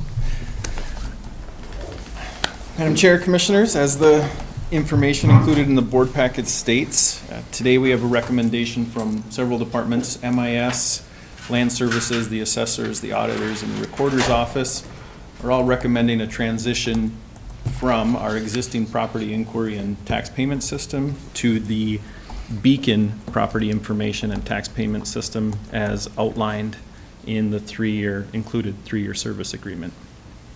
These departments are the major stakeholder groups in the organization. I'd say the other major stakeholder group for this system and these services is the public. They're the primary users. And as you can see from the specific departmental benefits listed in the agenda material, each department has their own set of benefits that improve workflow, increase efficiencies, and improve the public's experience in just terms of ease of use and transparency in the data that's presented to them. To highlight or summarize, without reading all of those listed benefits, I'd draw attention to just a few. This is a modern integrated platform, so it combines property information, tax information, and GIS data in one secure cloud-based system that's accessible to both the public and staff. It's improved access, so it's a very user-friendly portal for viewing property information, maps, and tax payments. And the idea behind that is reducing frequent inquiries that our staff get. And so, because it puts that information front and center in a really easy to find and easily accessible format, it reduces the amount of questions and that staff are having to answer and speeds up the time that citizens and the public are able to get that information. It's also going to enhance efficiency and accuracy throughout the organization. So this new system, in comparison to the existing one, reduces manual data entry and reconciliation of data across departments, just ensuring more consistent and up-to-date information. And it'll also improve department collaboration, so strengthening data sharing and the workflow between all those departments. Again, the assessor's office, the auditor's office, recorder, MIS, and land services. And then big for us, focal for MIS, it reduces the IT and security burden, and it eliminates the need for an on-prem system and lowers security and support risks. And so if you go to our current portal, now on the upper left-hand of the corner, you'll see it says not secure. There's a little warning up there. This will change and eliminate that. I can talk more in detail about that. But it also, from the support side, our current vendor has been great. They work well, but it's not a formal contract, so it's just time and materials. And with a system that is as critical as this, there's a lot of value added from my perspective in having those roles and responsibilities and response times and things like that defined in a more formal agreement. And we don't have that now, and this would put that in place. And then lastly, it's a really responsible fiscal approach, I think. It's fully funded through existing recorder's office technology fees, so this is not levy dollars. Those are fees that we collect through transactions in the recorder's office. Those are not fees that we get to set, so it's money that comes in and then it's restricted on how we can use those funds. And I think it's probably fair to say that up until this point, this in particular fund, this technology fund, has been underutilized, and so there's funds available to us to use for a project like this. And again, what we can use those funds on is limited, and defined in state statute, I believe. And so we have funds that we haven't been able to use. Here's a good project that really adds a lot of benefit to the organization as well as to the public. And we have an identified funding source that doesn't impact the levy, and really we want to take advantage of. It's the responsible thing to do, to take advantage of those funds. This has been a partnership with all of the other departments. Holly's here, Stephanie's here, Bob's here. If there's kind of more specific about the departmental impact questions. But again, before turning it over to questions, I would just say it reduces risk from an IT support perspective. It brings this critical service to a higher standard from security. It eliminates the need for on-prem hosting again, so that lowers our infrastructure cost and is more in line with the server consolidation strategy that I've talked to you all about before in our annual reports. It eliminates inefficiencies, again, related to manual data entry and reconciliation of data across departments. And it's a better product for the public, for the people that use it, for the people that we serve. And it does all this without adding to the levy or by utilizing existing funds that we have available. So with that, I'll open it up to questions. Questions or comments? Commissioner Gamble? Yeah, thank you, Madam Chair. Thank you, Rowan. It sounds like on the points, it's a win-win, win-win, win-win overall. My only question was if the monies that we're using to fund this was displacing where they were allocated elsewhere, but because those are restricted funds, and it doesn't sound like that's happening, then that's another win. So it just seems like a no-brainer, but part of that confidence comes in the well-presented request, so. It does, and I appreciate the statement and making the point. I think before having the conversation with the other department heads, this is something that we were looking at adding into our budget as something that we think it still makes sense to do, to fund, and we would have a different conversation kind of about that and the value added there. I think it's still at the rate of what it is. It's worth funding that way, but because we have this, like you say, it's a win-win-win, kind of a no-brainer. Myself and Auditor Powers and Holly, we had a conversation kind of going back, looking at historical, how much money are these funds bringing in, and to kind of give us good confidence that moving towards this isn't going to deplete this, or in 2 years or 3 years or after this, we're going to have to come back and say, well, now we move to this and we're going to have to push these costs to the levy. And so it's roughly 10 to 11,000 a year once we move into the regular support service contract after the transition.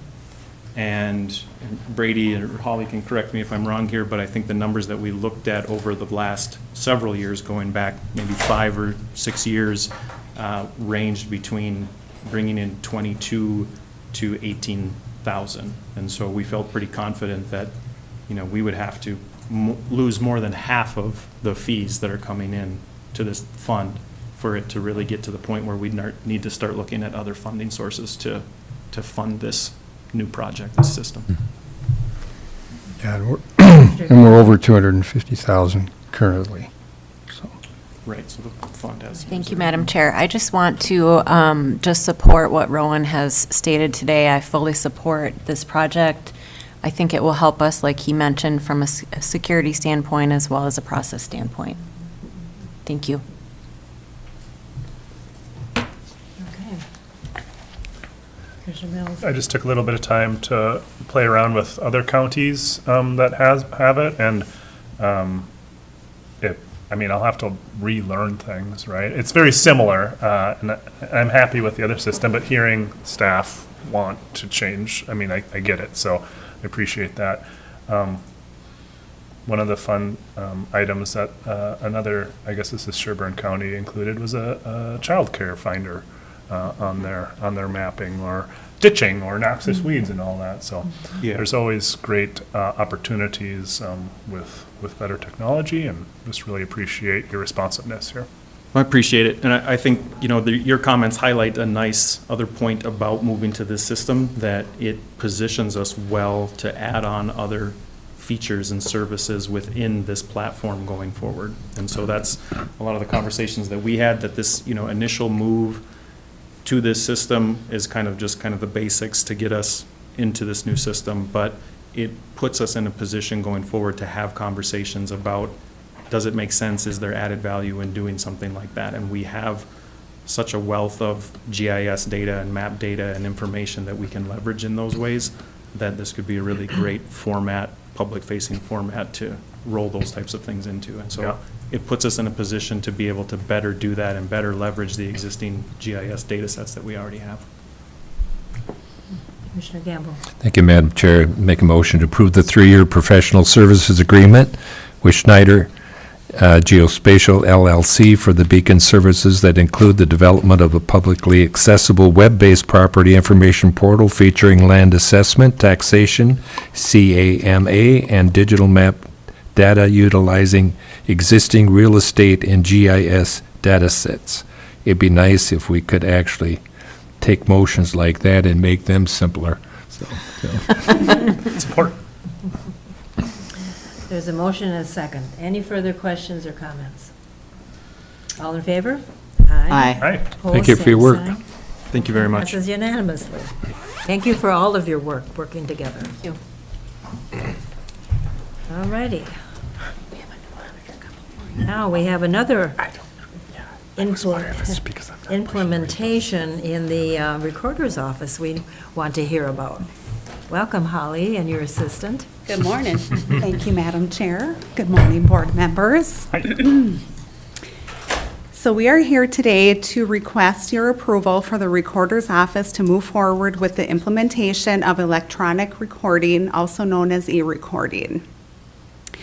In 2005, when the Minnesota legislature increased the recording fees for real estate documents from $19.50 to $46, the intent was that these additional funds would be used primarily to support the transition to electronic recording.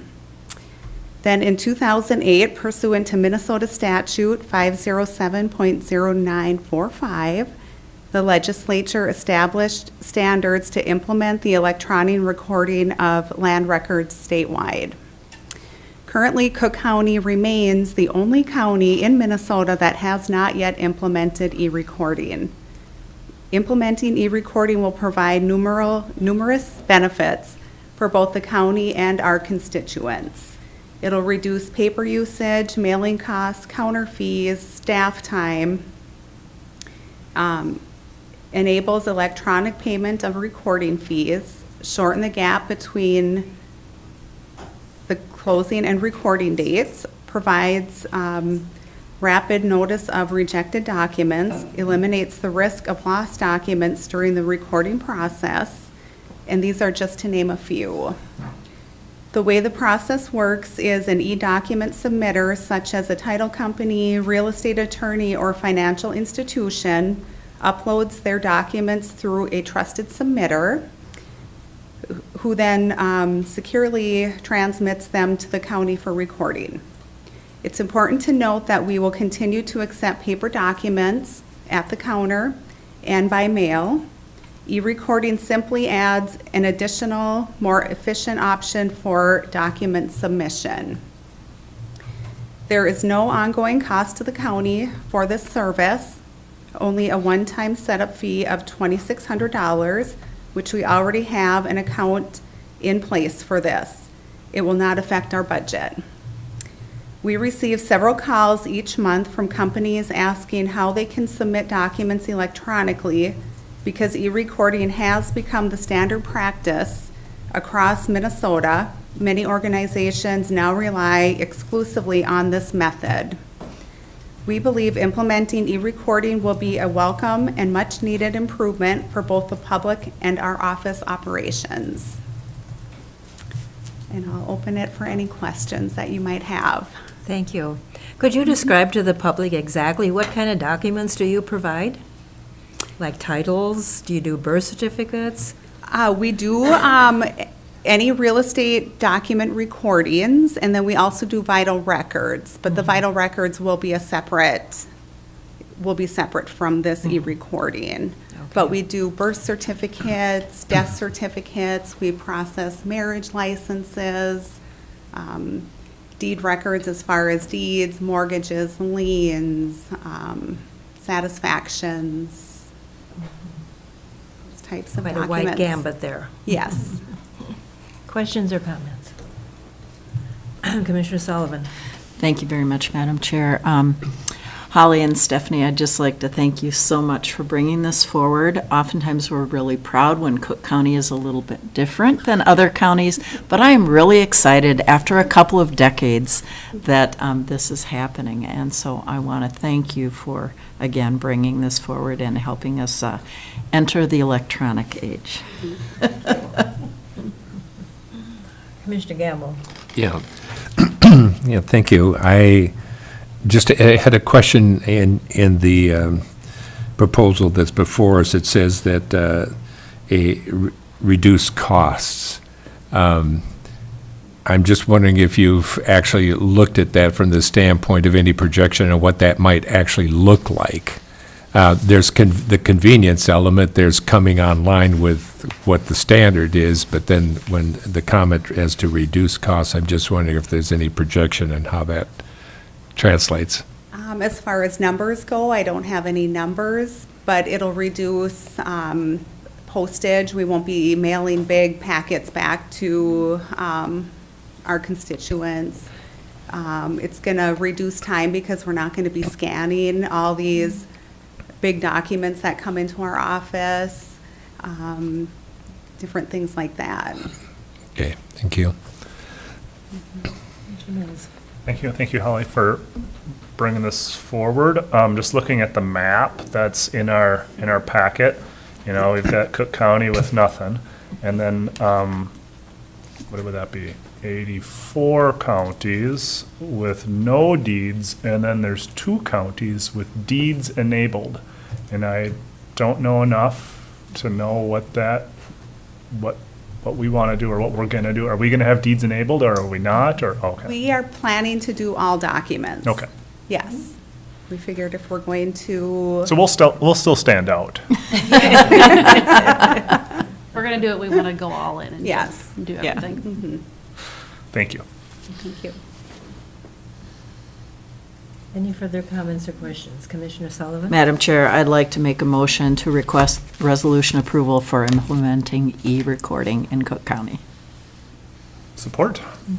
Any further comments or questions? All in favor? Aye. Aye. Opposed, same sign. Motion passes unanimously. Wonderful. Thank you Thank so you. much. Thank you.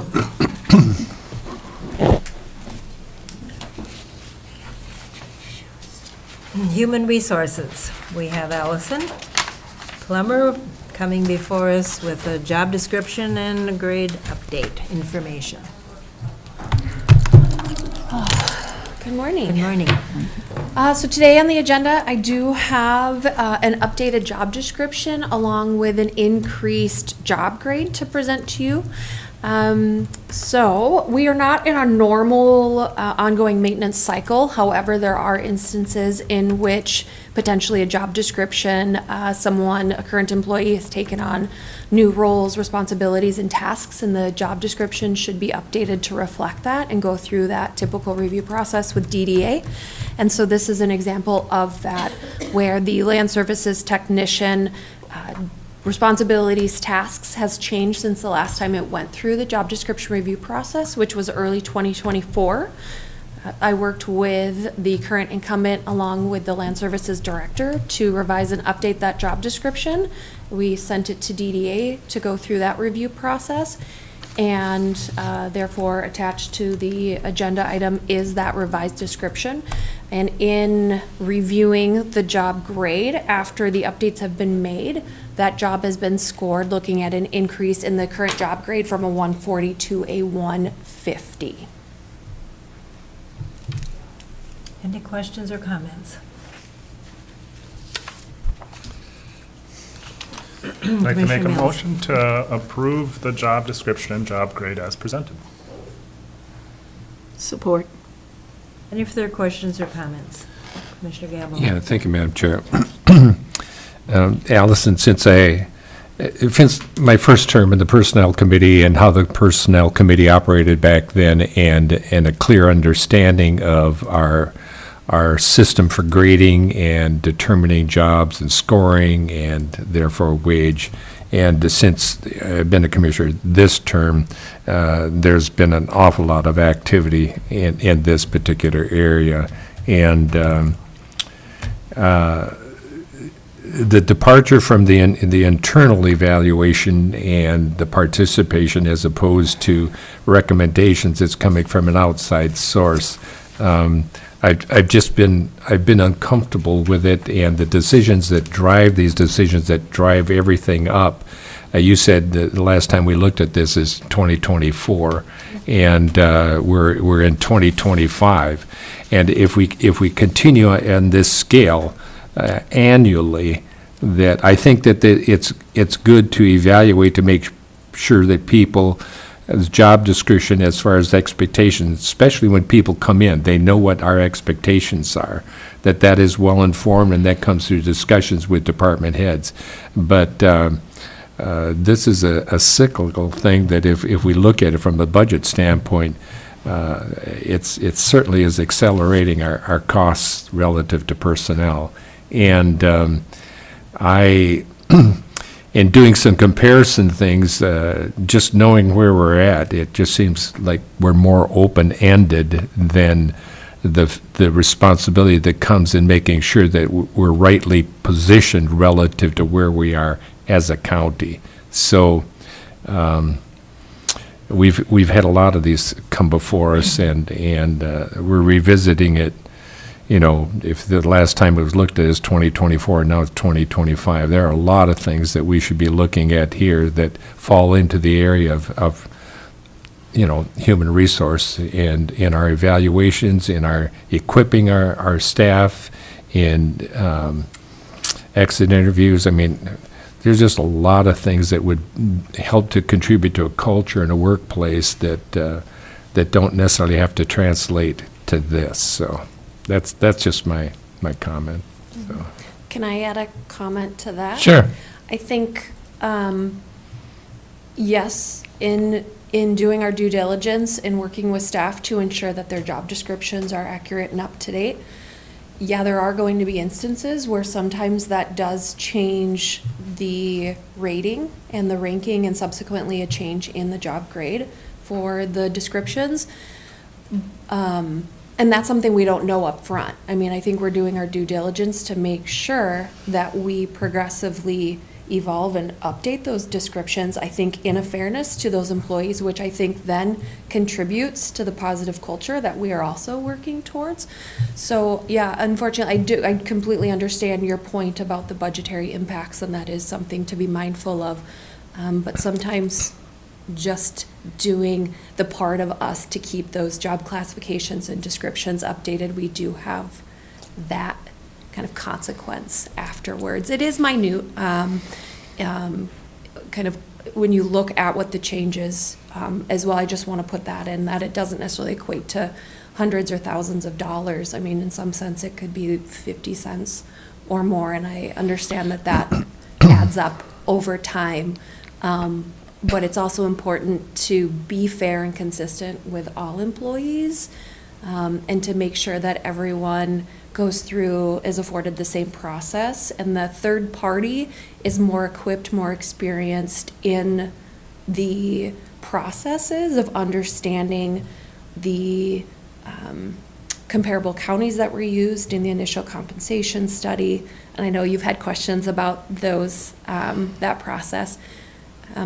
But we use that third party because of, I would say, again, that experience, and that that is their sole function and focus with the organization, with DDA. That is not something that I would bring a level of experience or accuracy to if we were to do that internally. So I think that also lends to the culture of making sure that we have an entity, an unbiased third party, being able to do those reviews on behalf of our staff. Commissioner White? Commissioner Gamble, if you need to follow up. Yeah, thank you, Commissioner Wade, Madam Chair. So we just came out, Commissioner Wade and myself came out of a discussion with Arrowhead Regional Corrections relative to the issue of compensation study. And the firm that they use, they have, and this was a significant discussion, just all the component parts that go into negotiating contracts and wages and all these things. And the company that they use, if they included counties that were significantly different than our county, that system had an automatic adjustment that compensated so that it wouldn't skew things out of line. And I was impressed with that. I talked to the people afterwards to find out who that firm was, because all of these things are based upon points that you establish. And if I can use an example, and I'll do this quickly. Shackleton, if anybody knows anything about Shackleton and his polar exploration, that the point that they were stranded and that they were looking to try to save the lives of all of those men, they had to send a point that was out at this whale island that was several miles out into the ocean. The person that used the criteria to determine whether they were going to hit that island, if they were off just a little bit, they would have missed it. And so my point is that the basis on which you set direction is going to either send you the right direction or the not direction. And that's why I think some of the limiters and the things that compensate for how we arrive at our base points are hugely important. And that's why I keep going back to just the principles that drive the decision-making and how that affects our budget. So. Commissioner White? And the question I have, I was asked by a constituent, and it's a good question, and I think it had to do with the Public Health and Human Services, where there's a requirement for training.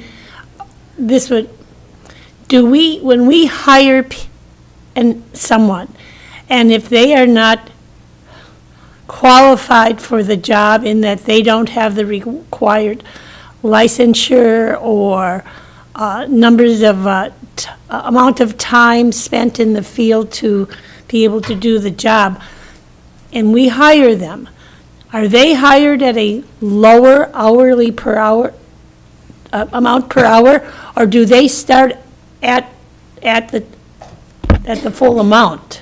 And so we're not actually, this was a question, so we have someone on staff who doesn't really know what they're doing. And that's kind of harsh, but they don't have the experience or they don't have the training or they don't have the education, but yet they are still paid the same amount as a person with that information. Mm-hmm. So does everyone, when they're hired, they all start at whatever the grade is, regardless of how much they are really able to fill the position right now? Well, I guess it would depend on the position. I mean, if you're referring to public health, human services positions, there are more strict requirements that have to be met because those are mandated by the law and state statute.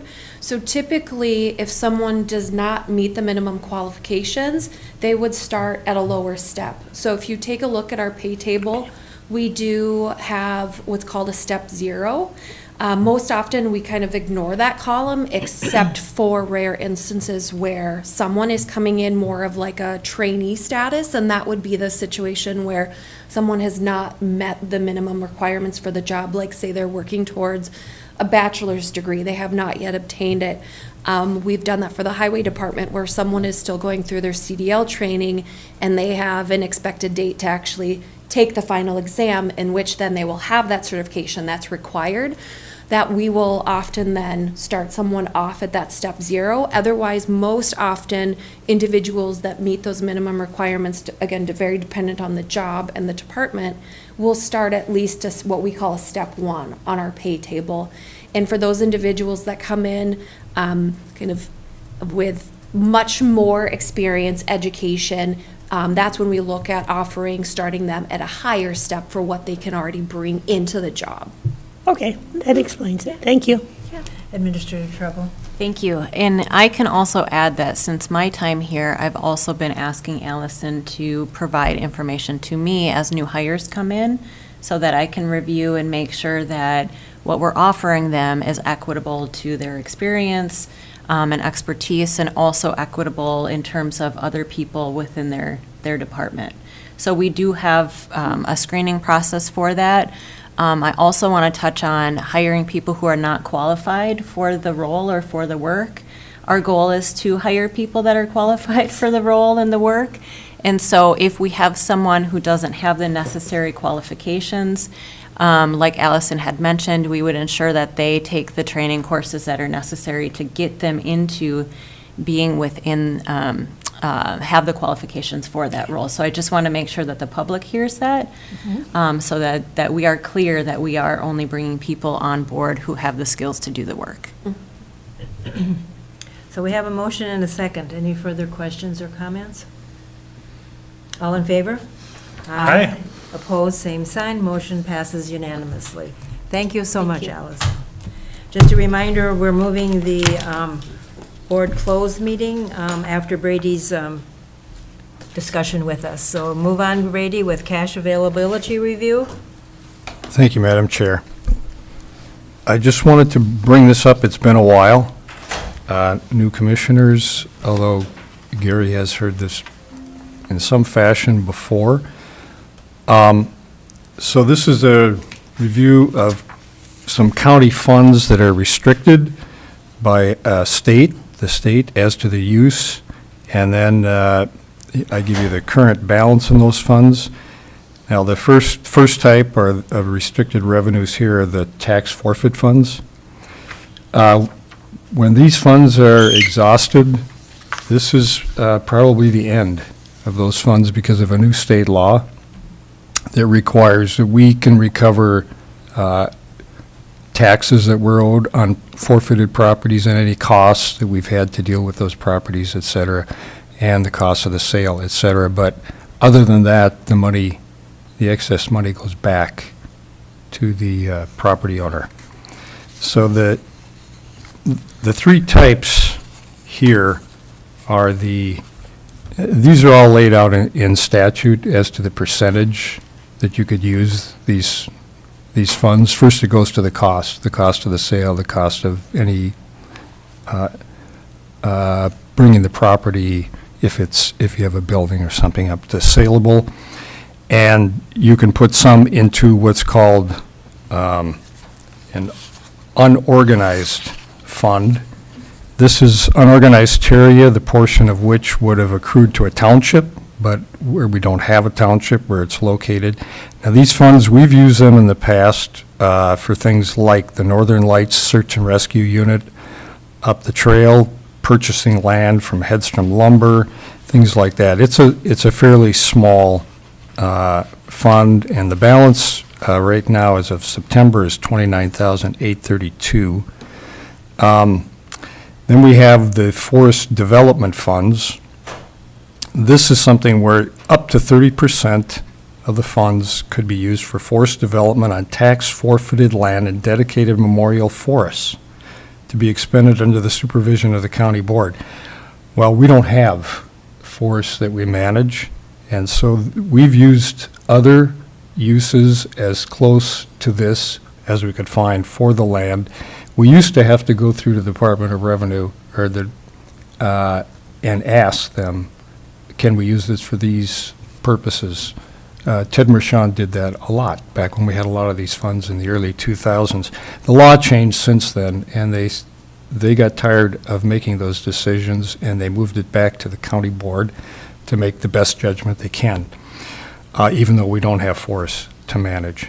So we've used it in the past. It really created our GIS project and function in the county. It started it. We'd used it for a biomass feasibility study years ago. We've done the surveys in Hovland. This was the county cost for those administration of those survey areas. other land projects and purchases. So the balance in that fund as of September is $81,610. Madam Chair? Yeah, if I can ask you, Brady. Sure. So the understanding of the forest development funds that if, in your narrative to us here, it says we do not manage county forests or memorial forests, so therefore this money, this 81,000 that's in there right now, what's the criteria that determines what the board can do with that? There is no further criteria other than the statement. I've actually quoted the statement from the statute. It says to use it for forest development, but the example from the past is we got authority from the state to use it for related land type projects, and I just listed some of those. So Yeah. it's one of those really gray, murky areas in the law. They've never gone back to change the law itself, but they gave us these examples of how we could use it, and it's up to us to continue to use it as close as we can to those stated uses. So it's land. We've used it for land-related purposes as close as we can. Okay. And that's the best you can do with this. So would it be safe to say that if the board were standing in a forest making this motion, that we could spend it? So, So, I mean, I think we've tried hard to keep it to projects that were related All right, in thank some you. fashion, and that's the best that you can do with this. I think people have gone back to try to change these laws with the state, but to no avail. But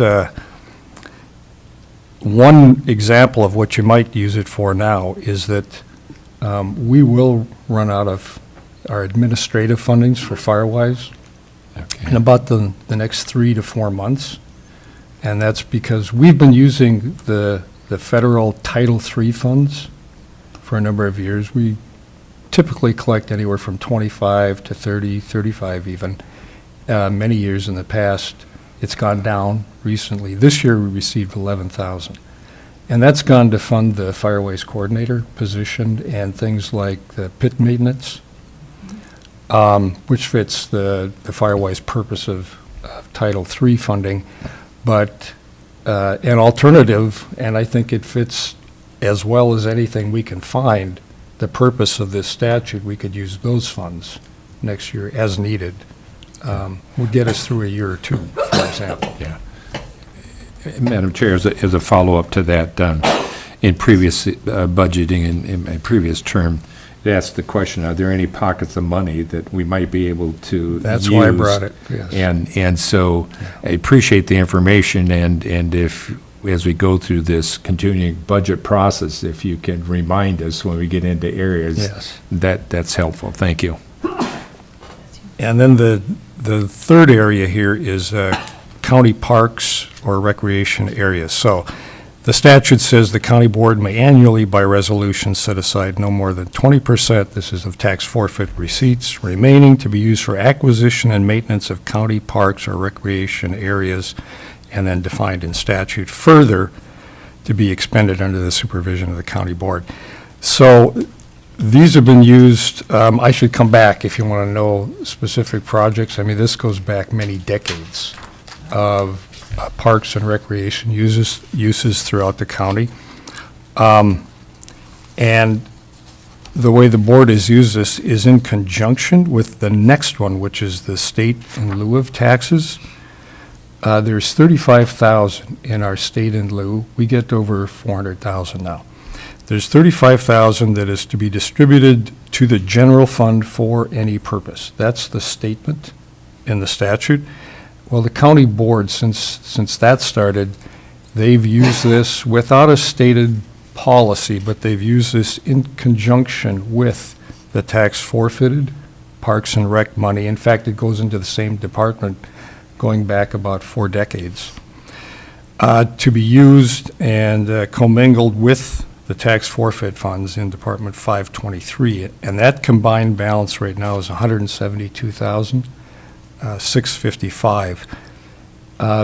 That only has a standing balance only in the recent years. Up till 4 or 5 years ago, those funds were regularly depleted. We use them for a number of things related to parks and recreation. Again, we don't necessarily have exactly what's stated in statute to spend these on, but we do the best we can with them. And right now, this is the fund that Parks and Trails, I've talked to them about this several times, but that's the 30,000 that they're talking about for an RFP. This is the funding that we're talking about for that. In the past, we used this, more recently, the project up at Hovland, Deb, at the town hall, Oh, yes. the pavilion and the Playground. outdoor, all of that was from this fund. We used it for school, for the community education. So it was the summer community education recreation parts of the school here and the one in Tofty. So these are some of the more, let's say, some of the recent, there's hundreds of others, but just to give you an idea. And we haven't really looked at it hard in recent years, which is why it's built up. Yeah. But parks, the Parks and Trails Department is an obvious source if you wanted to, make a regular use of these funds. And the other thing is you don't have to use the 35,000 for that at all. You could simply use it to reduce the levy. It's just the precedent has been to use it for parks in the past. I don't expect you to absorb all of it, but you may have other thoughts and questions on use of it later. Just for today, I think, unless you have specific questions, I'll move on to the next one. Something called Forest Road Access Funds. It's an unrefunded gas tax to maintain county forest roads, which we generally don't. But it's a small amount of gas tax that is annually transferred to counties over the state for management and maintenance of forest roads. We used them once back in recent years. This is in 2001. I call those recent years. 15,000. It really helped kick off the pictometry project. It was a part of that funding initially. Right now, we've got about 31,000 there. Over the years, it's taken in about 1,500 a year, and now it's up to 2,600 to 2,800 on that gas tax. So there's a little bit of funding there. Robbie may find a use for it.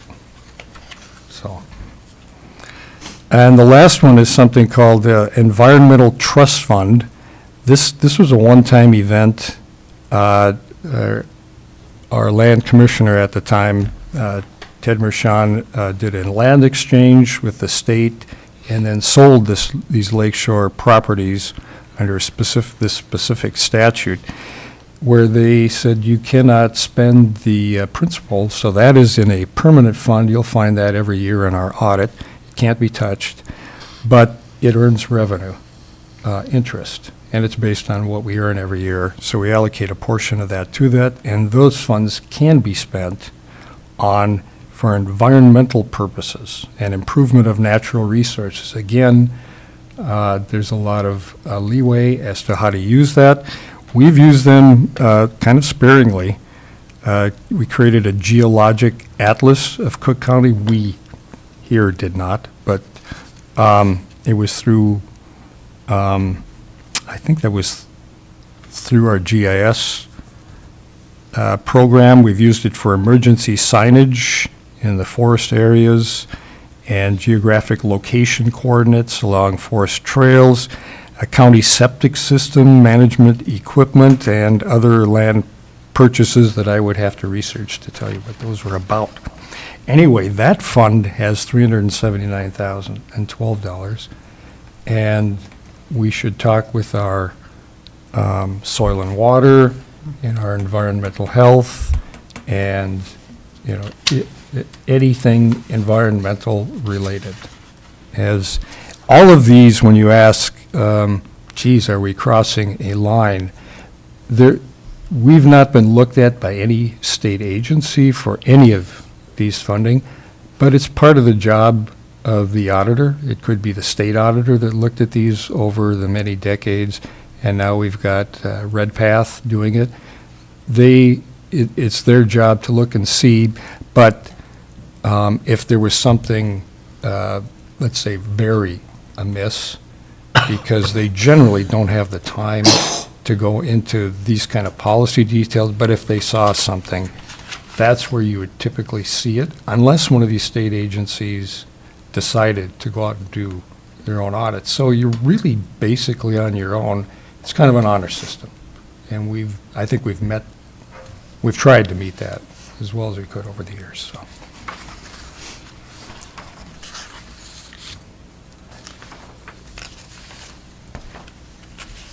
And if there aren't any questions, then. Commissioner Gamble? Yeah, thank you. So, just, looking at this funding, like the last one that you referred to that has this balance of $379,000, that principal can't be touched, but the earnings, the interest earnings from that, we can apply. Yes. So my question is, with all of these funding balances that you have identified, which accumulate to approximately $700,000, that if they are invested, if we can invest them as an option, and we got, 5% return, I don't know what our general return has been, in the last couple of years. You said it's been higher, but, we'd be getting, around $34,000, $35,000 from interest that would add to budget to spend.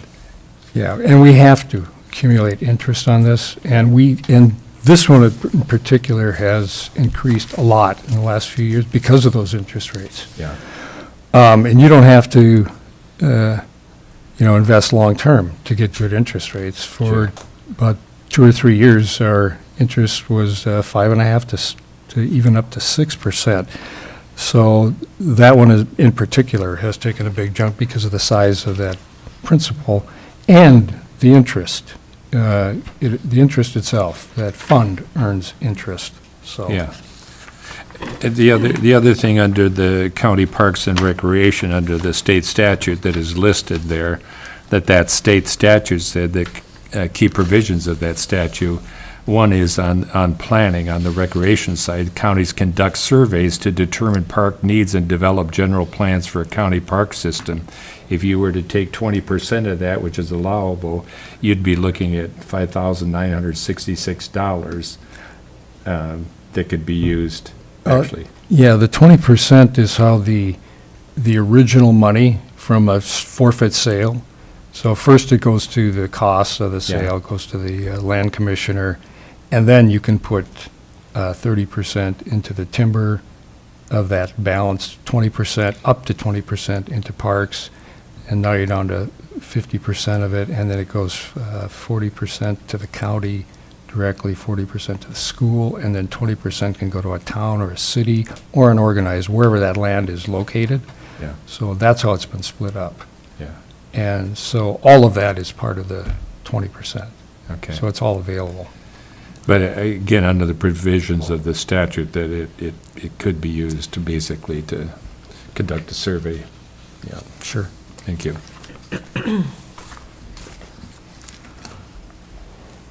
The next item is a MnDOT grant agreement.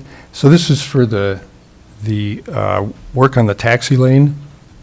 And as I said to the committee yesterday, you're going to see a lot of these now because the FAA is now required that if there's design, and there's always design, and construction on any project, separate grants. So you'll see the application for design, you'll see the application for the construction, then you'll see the final agreements for design and the final agreements for the construction, and you'll see the grants. You'll see a federal grant for each side, you'll see a state grant often for each side. So you're going to see these over and over again. So this is for this is for the design portion of the airport taxi lane construction. This is MnDOT's portion of that. So it's a small amount, $12,979. But as part of that, they also manage the grant for the federal government. So we need to do this agreement for the money and for their management of the whole grant process, so. Madam Chair, I'd like to make a motion to approve the MnDOT grant agreement for the airport Taxilane reconstruction as presented. And I would wholeheartedly support that. Have a motion and a second. And I also apologize for all this stuff that's going to come because of the master plan. As Brady said, you're going to see a lot of this. Any further questions or comments? All in favor? Aye. Opposed, same sign. Motion passes unanimously.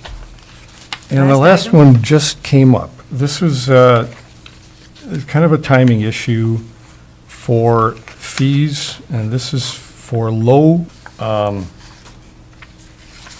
and the committee has been meeting to digest all the state laws and the changes this year, and they just became aware of the local part of this recently.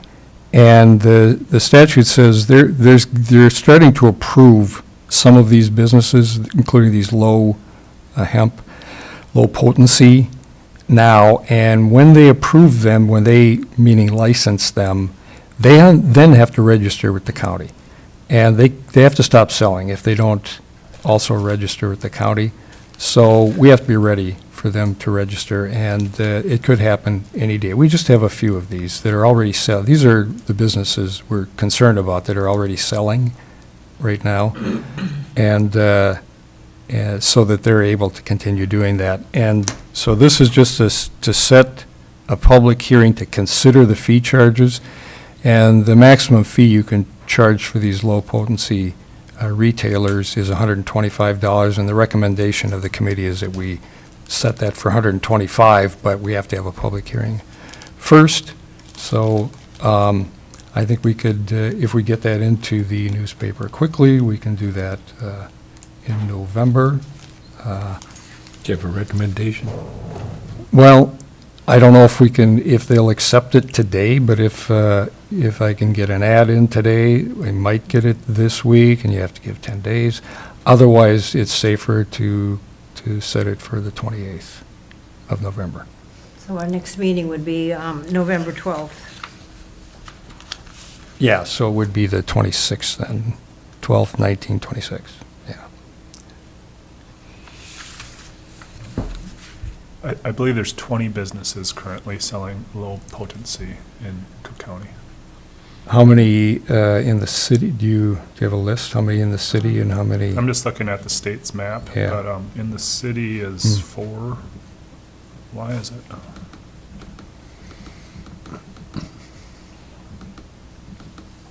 Yeah, and the city is doing the same thing, because they'll have the same issue, 6 in the city, looks like. yeah. Commissioner Gamble? Yeah, thank you, Madam Chair.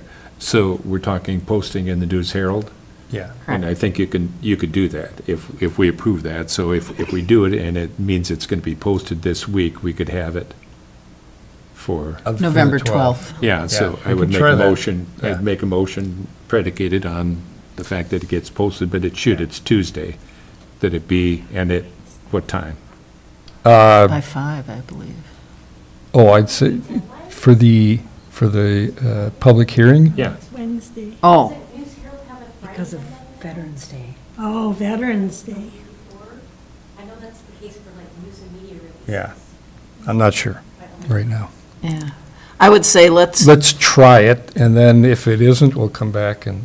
if not, let's do this. Yeah. Let's, if you're willing to amend the motion, recommend that we submit it for a public hearing on Wednesday, the 12th, and if we're unable to get that in, that then we go for Tuesday, the 25th. Oh, that's right, because of that, yeah. Yeah, I because of would Veterans Day. accept Perfect. that, yeah. That makes sense. Okay, so we have a motion that's been amended for 2 dates, November 12th or the 27th, 25th. 25th, okay. Did you say a time? How about Should we just do 9 9 a.m.? o'clock? 9 a.m., in case it's a short meeting. Mhm. So 9 a.m.? I'll support that. Wednesday the 12th, okay. Oh, Yeah. and the more I zoomed in, the more dots you'd see, so it looks like there's 11 in Grand Marais. I didn't zoom in Okay. the other areas. Sure you're so not there looking could at be fields? more. Looking at what? Fields? Fields, yeah, of cannabis. There's 11 fields of cannabis. Okay. Wow. No, That sounds, just, that sounds more, that was completely false and a joke. Those are the meth labs. Too soon. Okay, so we have a motion and a second on these dates. Any further comments or questions? All in favor? Aye. Hey, Opposed, same sign, motion passes unanimously. So we're at a point in our meeting now where, upon the direction of Attorney Peterson, that we close this meeting as permitted by the Minnesota statute, section 13D.05, subdivision 3B, to address a disputed Upper Midwest athletic construction work at the tennis courts at the address of 201 West Fifth Street in Grand Marais, which discussion is subject to attorney-client privilege. This session will not be electronically pursuant by Minnesota statute section 13D.05, subdivision 1D. So I have a motion to adjourn this meeting. So moved. Support. All in favor? Aye. Aye. Opposed, same sign. And we will then continue our meeting in the other room. Madam Chair.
Good morning, everyone. We'll resume, we're back from our meeting. We will resume our board meeting. Motion to open. So moved. Support? All in favor? Aye. And so we'll have a review from Attorney Peterson. Thank you, Madam Chair. During the closed session, we discussed some work that was performed by Upper Midwest Athletic Construction in relation to the tennis court surface near the YMCA. The work is subject to a dispute, and that statute of limitations on the work is subject to a tolling agreement, or the dispute rather is subject to a tolling agreement that runs as of October 31st. So that was the subject of our discussion. Okay, thank you. Commissioner Sullivan? Madam Chair, I'd like to make a motion to extend or develop a new tolling agreement, and if not, pursue litigation to address the disputed Upper Midwest athletic construction work at the tennis courts at 201 West 5th Street here in Grand Marais. I'll support. All in favor? Aye. Aye. Opposed, same sign. Motion passes unanimously. Thank you. Moving on to administrator updates. Thank you, Madam Chair. I have just a few very brief updates. The first one is regarding the Tofty Transfer Station. Just wanted everyone to know that we are hoping to start some work at that station in November, mostly around the fencing at the station. The goal is to start the rest of the work in the spring and hope to have it ready at the end of the summer. So I had mentioned, I think it was at the last board meeting, that we were holding off until the spring, and I wanted to fix that statement and make sure that the public is aware that we are moving forward with that. I also wanted to mention that we have the groundbreaking today at the Law Enforcement Center. And that we're continuing to work on the Law Enforcement Center. We're hoping to pour some footings within the next few weeks. So that continues to move forward and is moving forward very nicely. And then lastly, I wanted to provide an update on food assistance. As everyone is aware, SNAP might be not available in November. And so we are working on a local food drive here at the courthouse. And so our PHHS team has been working on that, and we hope to release more information tomorrow that will include information about the food drive that we will have here at the courthouse, information about how PHHS is able to assist all of those who are impacted by the government shutdown and the SNAP shutdown, information about how to donate here at the courthouse, and we will be accepting food items. We're looking at also monetary donations and food cards as well. We're compiling all of the information from the community resources so that we can share that as well. And I know local media has been sharing that. It's been out on Facebook. And so just want to make sure that our community is supported during this time. And that's all I have. Okay, thank you. Commissioner reports, any meeting updates to tell us about? Commissioner Mills? Not an update at this point, but I just had a question about something Engineer Haas had said before leaving, was just that we're going to be talking about the subordinate service districts at the Committee of the Whole in November, and I was just wondering to what extent or what more are we talking about? I've had some interested residents calling and wanting to be more involved, in the messaging that I shared with them is it's not going to be until next year, into the early part of next year, and so just hearing about that kind of, caught me off guard. Yes, I can respond to that. And at the last Committee of the Whole, when Engineer Haas had brought the discussion forward, we had talked about if any changes were made, there would be plenty of time for the community to be able to respond to that, as well as listening sessions and other steps. Mm-hmm. And so the intent is to continue in that discussion so that if there are changes made, we've already agreed to continue plowing for this winter, but the next winter, in order to have a decision before that time frame, we would need to bring it forward before next spring. Okay. And so that's the intent. However, if the board would like to pause that discussion and have it at a later date, we can certainly do that, but that was the reasoning behind it, was to make sure that, you know, if we were kind of moving backwards from that timeline, we would need to bring it forward soon. I appreciate that, and that makes sense. I have no desire to pause it. I think the more we can talk about it, the better, and really try to find some solutions. But I'll let people know, I guess. Okay. Yeah. I would agree, yeah. Commissioner Sullivan? Thank you, Madam Chair. And just in relationship to the subordinate governmental service districts, I have had lots of inquiries, actually have met with groups, and one thing I think that is important is that we have some type of letter that goes out to all of those subordinate service districts so that they are all aware of timelines, discussions, dates that these are going to be on our agendas, so that they have an opportunity to respond and ask questions as well. Commissioner Gamble? Yeah, the other thing which we've touched on, but it bears repeating, is that pending decisions that are made, that as a board, we're not going to leave those individuals out. We'll have recommendations, this is what we do, these are options, whatever else. So our commitment to support is certainly there, but from the financial standpoint and recommendations coming from our highway department, we obviously need to be open to understanding that, so. Attorney Peterson? Thank you, Madam Chair. Just in following up with Commissioner Mills, the timing piece also, so if the decision of the board ultimately is to withdraw these districts, then there also needs to be published notice between 3 and 6 months prior to resolution, so that timing piece will be paramount in getting the notice out to those districts. Thank you on that. Anything else for updating, Commissioner Sullivan? Yes, I'd like to just provide some updates related to the airport. If you recall back almost a year and a half ago, the MPCA found a violation up at the airport, and we have been actively pursuing making that correction. And finally, O'Day, which is the company that we contracted with, did complete that work at our fuel farm. So that is done, and I've asked that our airport manager share photographs with our county administrator, because it was the county administrator previously who had been informed about this violation. So expect that you will be receiving photographs and some information.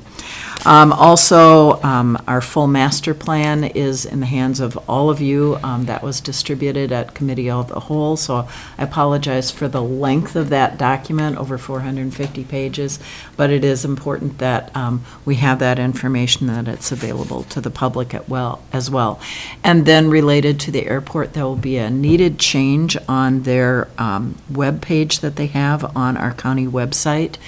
In 2026, the FAA is moving to make changes related to weight limits on pavement, and this is why these pavement discussions are so important. Right now, there are weight limits. They are listed on the website. It is going to go to a PCR, a pavement condition ratio.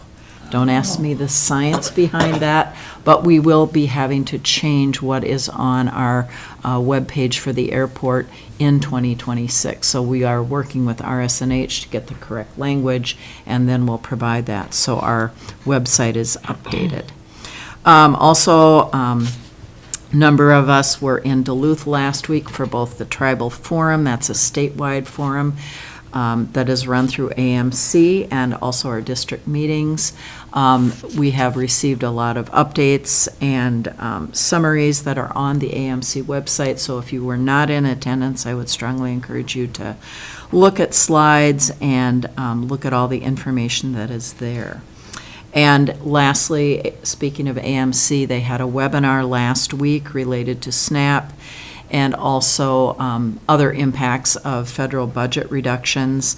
They have put all of those slides out. I've sent them to our county administrator, and she can include them with the minutes of this meeting so that everybody, including members of the public, would have that up-to-date information.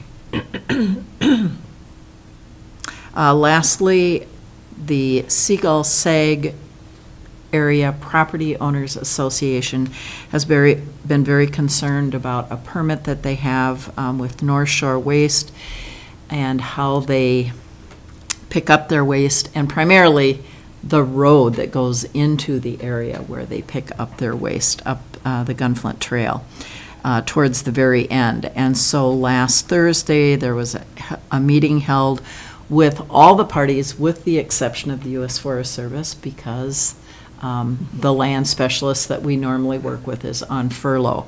But we are working to address that issue, and as soon as the government is back and working, that land specialist will work with us to make sure that we come to an appropriate conclusion and resolution for their issue. Okay, thank you. Anyone else? I will just briefly mention that we now have a really good resource from NACO, which just recently designated the Great Lakes Regional Forum part of NACO Counties 365. And this happened over the summer.